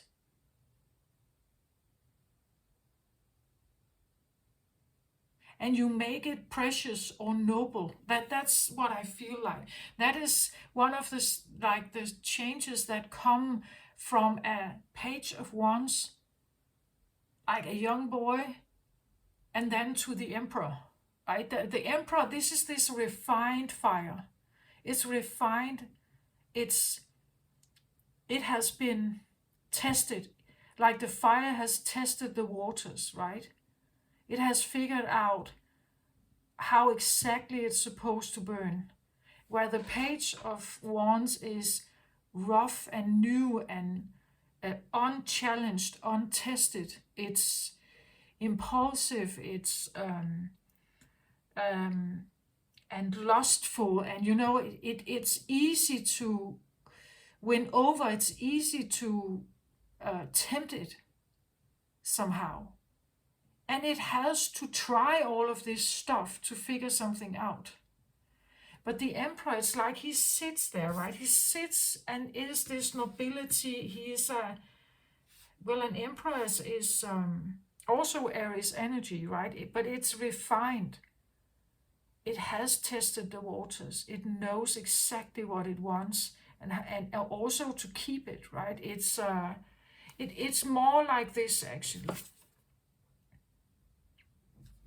It's interested in keeping what is there.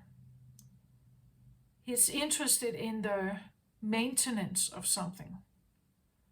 And it has, respect for the fire. It knows that the fire is important because I can yield it. I can let my fire out if I feel something is threatening me, right? But so it's a strength that I have, and it comes with my dignity or my rulership.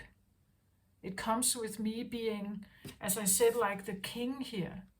The king is royalty. He's a majesty. Like that. There's supposed to be a sense of respect around him. He is nobility. He is looked up to. He has power. He may have money, but he has earthly power. He has knights to defend him. He has money. He has a castle.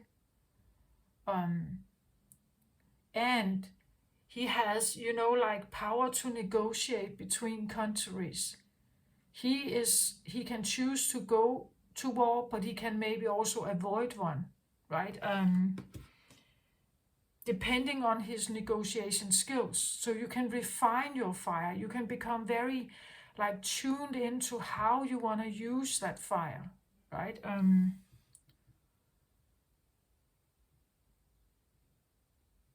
That's what I feel like is happening here. Like you tune into a certain energy here that is talking to you. I feel like that just feels right for you.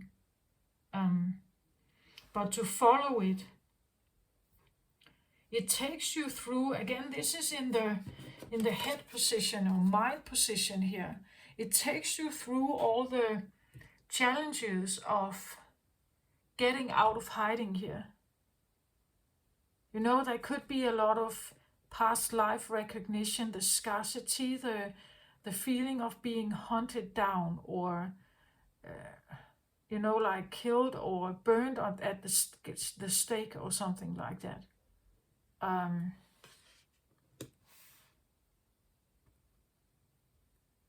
So taking yourself through this tunnel of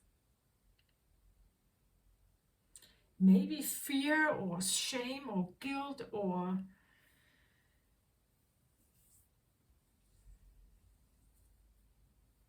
like avoidance, like putting up the shield to go towards this, but at the same time you feel called to explore it, I think.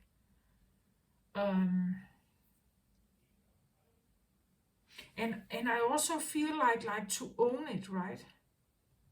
Reclaim the power, yes, but then also own it. Like walk it, stand in it.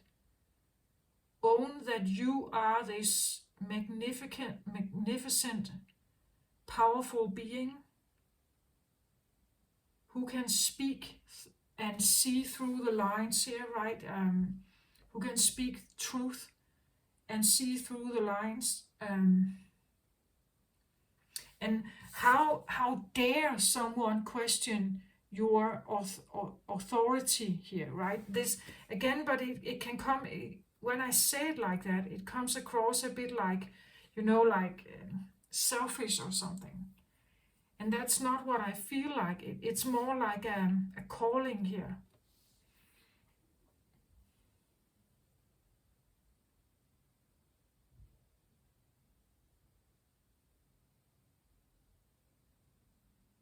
Like in my book, Real Kings are not just inheriting a title.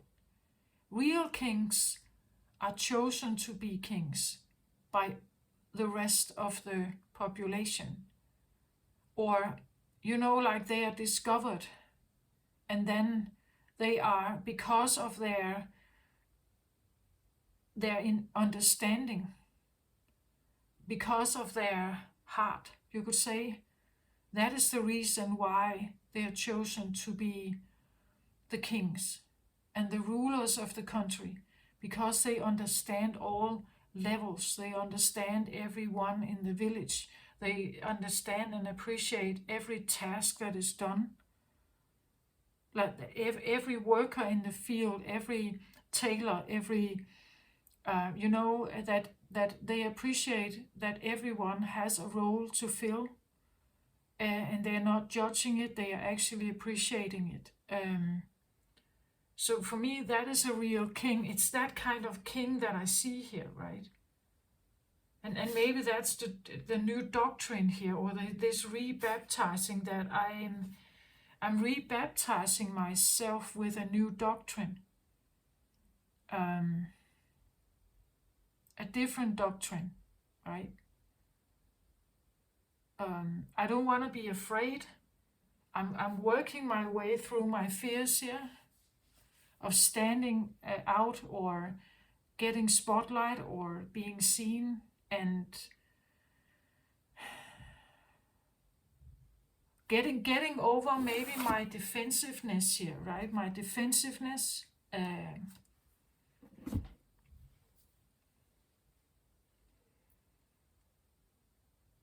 There could be something about also this.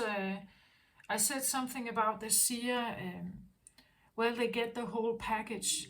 They get the feelings, they get the brutality, the screams, the noise of everything. They feel and see and interpret it all. Maybe there's something about being able to do that without being hurt yourself by it. Like you will, from seeing it, like with full audio track and like fireworks and everything, you now see it maybe without volume or without any auditory track, like that you are shielded somehow from the worst impact of what it is that or you adapt somehow. You find a way to adapt to the information so that it's not knocking you over here. That could also be why you are defensive here, because when the information comes in, you actually don't want it, right? Because it's painful. It burns you, perhaps. Wants energy. It may feel that it burns you, that it's that the package here is, as I said, feeling more like a curse, because you're not controlling it.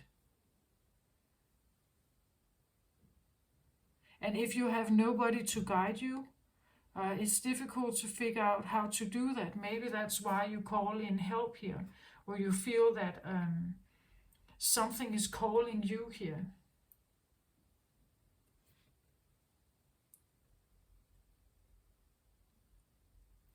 And it's guiding you to trust, and to trust something that feels so foreign or different or outside of you, and you can't see it, or you can't, like maybe you don't know what it is that is guiding you here.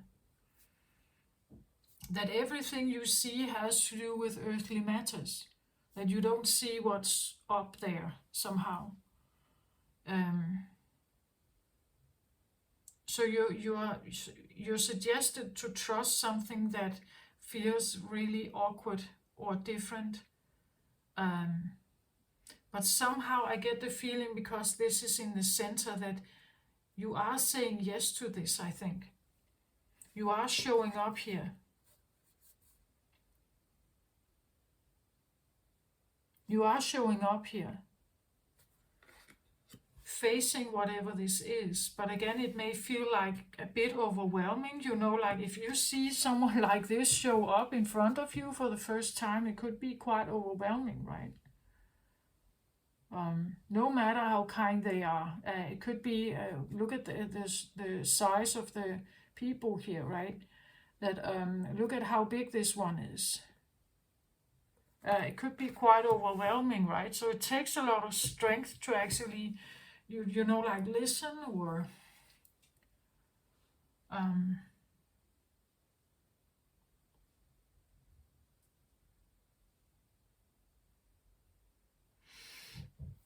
to adapt to this, to know that you are. It's like they're calling you forth to actually realize how powerful you actually are here. And that you should really own this. Like you should not be hiding or feeling frustrated or anxious about this. This is like you have power here. Though, like the Matrix may not see it or regard it as such. But in old times, as I said with the Oracle of Delphi, right, she was treated like a queen. Or like an empress, right? She was not per se working, like she was sitting in this trance and delivering messages. That was her, you would say, job. That was what she was doing. Her ability as a powerful oracle or seer or whatever you want to call her wasn't world known. Like it was viral, you would say, right? She was different in that way. But it was actually celebrated, right? It was celebrated, and she got her prestige, or her, her status in society because of it.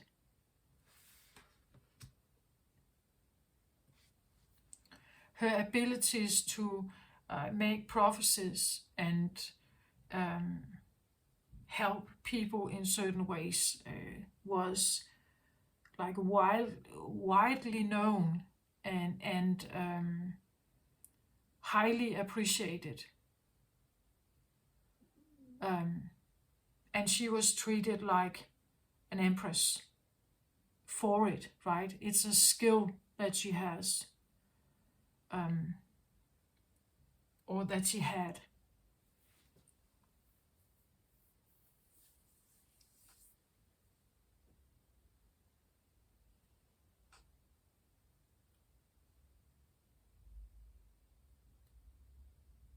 Yeah, this is what I feel like I have.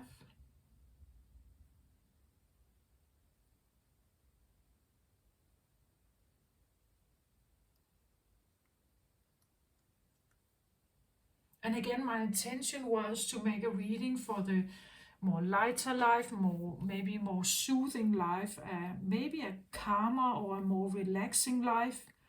But it means that you take the anxiety out of your life.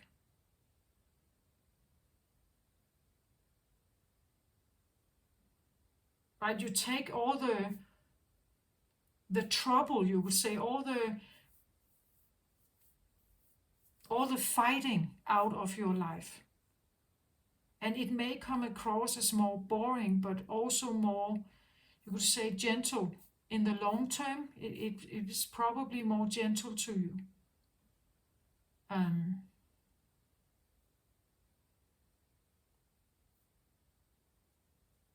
So it depends on whether you are this self-made man and you stick to that, right? Or you're willing to round it and see if there's something else that is maybe presenting itself for you, right? That you allow something a little more,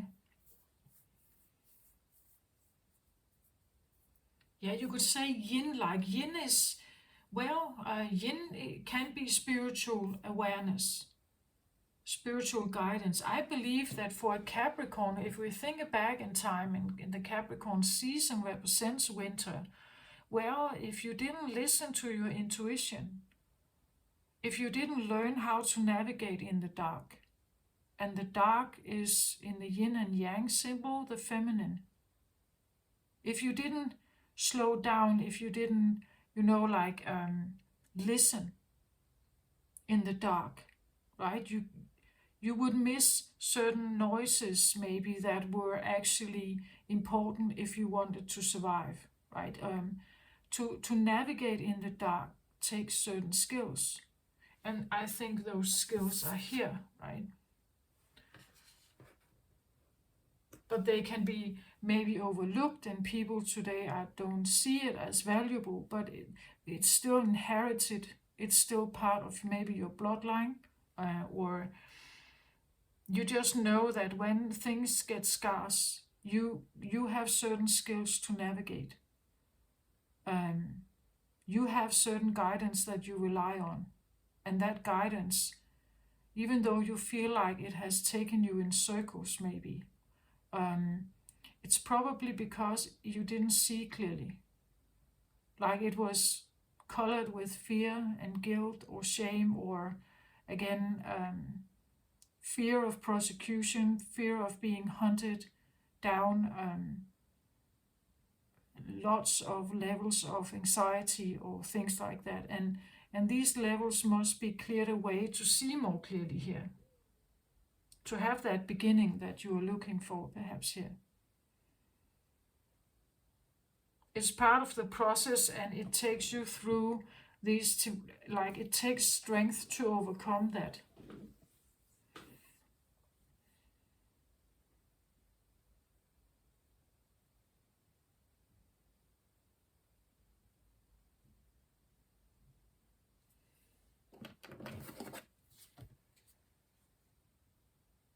Yeah. So I take another card here from my Priestess of Light deck here. It says balance, right? Stability, standing firm. Again, something about really owning that you, and standing straight and firm, and it's like a more unshakable kind of attitude or beingness, right? Like where this one, if you feel like you have to hide and you are in danger, you're more shakeable, right? It's easier to shake you up somehow. But if you somehow stand straight and you own your power, so maybe you need to work with that awareness that you are powerful. That this ability you have makes you powerful. It separates you from others. That you have this ability here. And it's not supposed to be, hidden. But if you have if you really have this innate feeling of anxiousness and being hunted, that something is after you, it takes strength to overcome that here. And that's also why I feel like you're calling in that light here. You call in this guidance because you need help, right? But help is not something a self-made man is asking for, right? They know they have to do everything on their own. So you're self-realizing, but the point is that here you are co-creating. Someone is there with you.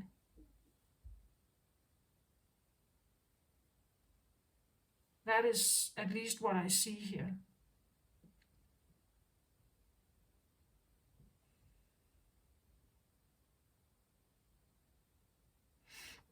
It's a start, a new beginning of like a more balanced life. At least that's what I was reading for. I hope this helped somehow, Capricorn. I have, well, the seer here, it's just because it is so mystical, right? And it stays alone usually. It's usually a card that is, as I said, people find a seer in the village both intimidating and powerful and helpful and weird at the same, and scary at the same time, right? They like the idea that they can get advice from a seer, but maybe they're also afraid of the advice, right? Or because the truth is the truth, right? That is the point of it, that you can say something that people actually get afraid of, or they don't like it. And then in a split of a turn, they could call you a witch, right? They could say that you are working with the devil, and so when you speak this truth, it depends whether on people are truly ready to hear what you have to say. If they are not ready to hear it, you're causing the truth you are saying or telling them can cause like a block, and they can just as easily stab you in the back as they can be appreciative of your message. That's the problem for the seer, right? That's how it has always been. That you never know if the gift that you present will be well received, right? That is the historical truth of the seer and how they have been viewed. Like if you truly step out of hiding here and tell the world that you are a seer here, they can label you. Again, as I said, there is this really mystical like awareness about a seer, right? That either you are the devil incarnated, right, and we can't trust you and we fear you, or you are this great advisor, like the Oracle of Delphi, that is appreciated and adored and looked up to, right? But you don't know, right? If people are ready to hear your truth, and if they stab you in the back and hunt you down, or whether you will be actually well paid for your service and for your awareness and for your truth. And that is the problem for the seer here, and has always been.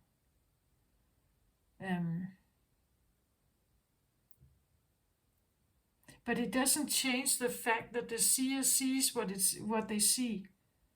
Like that is, and when they see clearly here, it is a truth.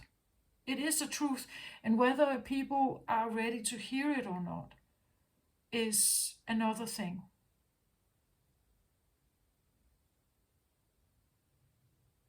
But nonetheless, you shouldn't doubt yourself, right? You shouldn't doubt that you are powerful. You shouldn't doubt that that what you have to say is meaningful. You shouldn't doubt that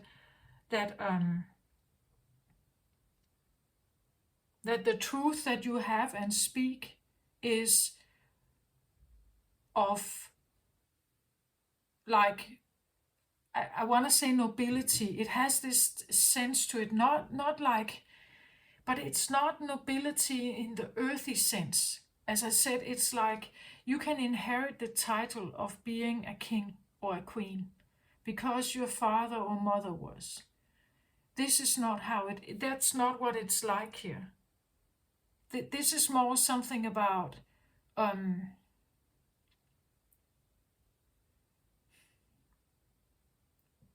it's more something about being ordained to be a king or a queen here because the people say so, right?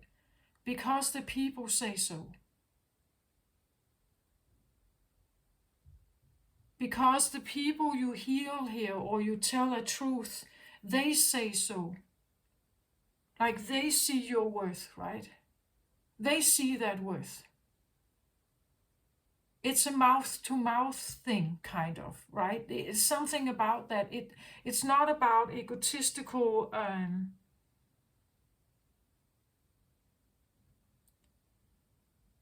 You see your worth here. You know your worth. You may not, like flash it out there like that, but you know your worth. You carry yourself with being worthy and powerful here.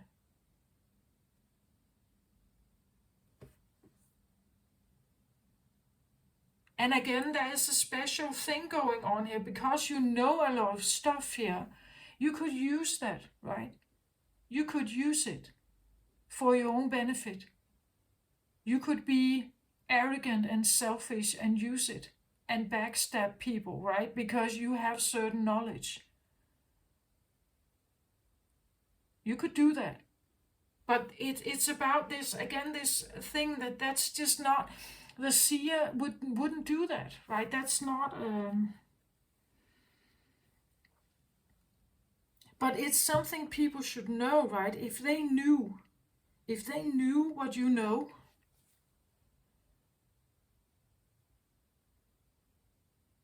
and that you are not necessarily acting in your own favor for it,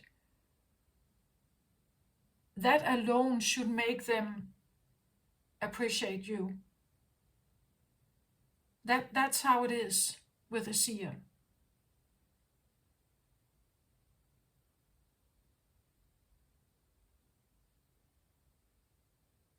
But that's maybe also sometimes the suffering or the curse feeling of a seer.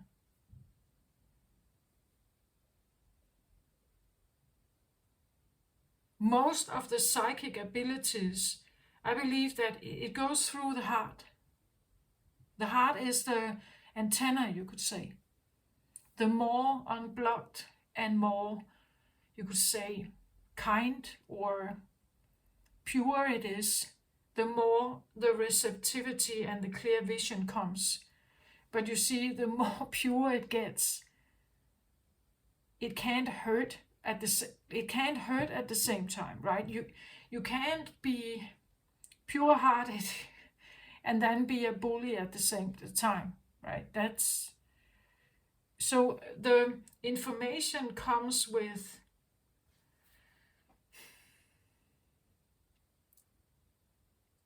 through the good-heartedness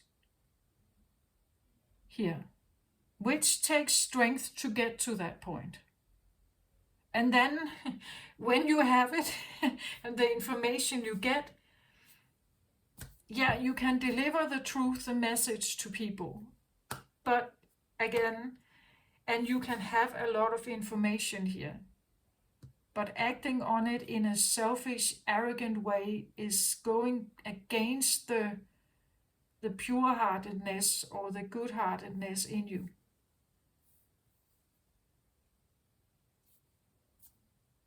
That is, you could say, yeah, that's another thing.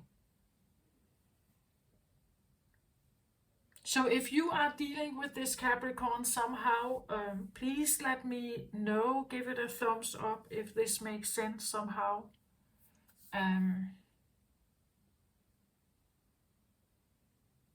It feels a little bit particular actually, It will probably not be for everyone out there, but it could be that there are new beginnings on the horizon, right? I'm trying to like really tune in what the seer energy is. It is hidden for me. I can feel it to a certain extent, but it's still hidden. Like I don't feel I get the full picture of it, you know? So I think that whoever I'm reading for here, they are in hiding. Like, or it's, you know, like it's a secret. They haven't let it out fully here. And I think it's the precautions, right? It's because there is a risk to it. A risk that has been throughout history, a risk to be judged in local, you know, like settings like family or work environment, the matrix in itself. It could be in a religious community, maybe. It could be anything. Maybe within a marriage, I don't know. But there's definitely something changing here. And it requires strength to own like the seer role. Um, and don't let yourself be intimidated or changed by maybe the matrix, society, judgment in any way. It takes a certain, strength here to stand in this power fully without any fear at all.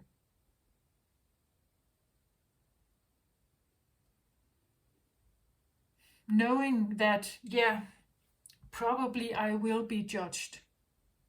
Probably people could even start, you know, like hunting me because there is you know, like a history story of this. So if people don't like what I say, right, if the truth that I'm telling them is to their disadvantage, they could maybe they want to hurt me then, right? Because now it's said, now it's out in the open, it's spoken, it's alive, you know, like now I've actually, I did in the Sagittarius reading, I talked about the creature, that I was actually realizing during that reading that the way I interpret the cards, I give it identification. I'm actually, you know, like I could create like it's like when you take the cards and you start reading them, it's like you're opening a book. Suddenly, from a book being closed, you're opening into a fairy tale with like vibrant characters that get alive, right? So it's like you're creating a life here. I'm identifying here a person who is in some kind of new like development. Whereas before I put the cards on the table, nothing existed. You know?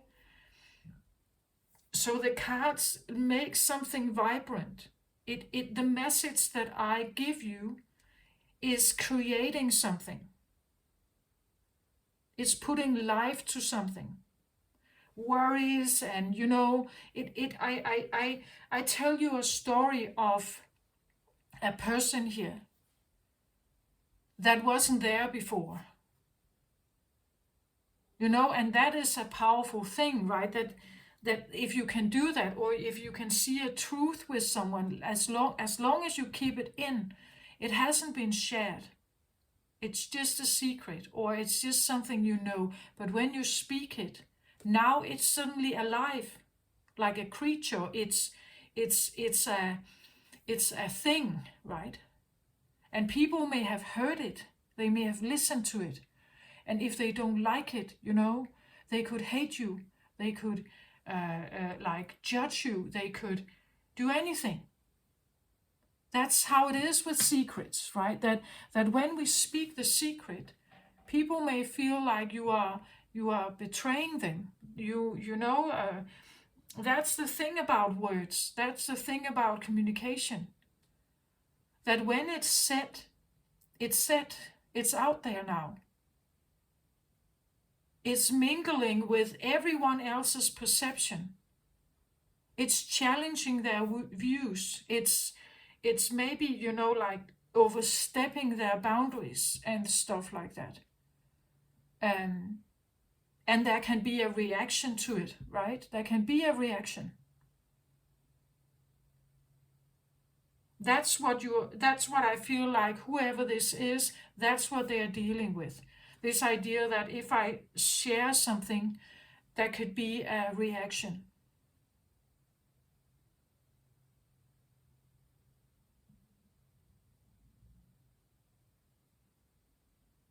But at the same time, I feel like they cannot not do it. Like they cannot not go this way.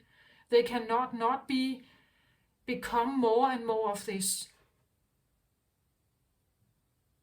As I said, it's like when you get the message, it's like you cannot not know it.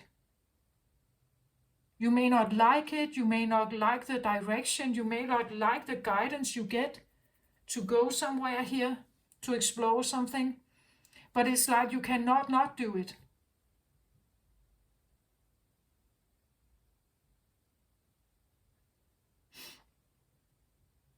Every information you are learning, you're studying something. Every time you study something, it's like you cannot not know it, or you may not like it, you may not agree with it, but it's like now you got an angle on something that you didn't see before. So you can't just ignore it. Well, you can try to ignore it, but it's like, you know, it's this poking part in your brain that says, yeah, but you know better, right? You know there's another angle to something. Like it's there somehow, right?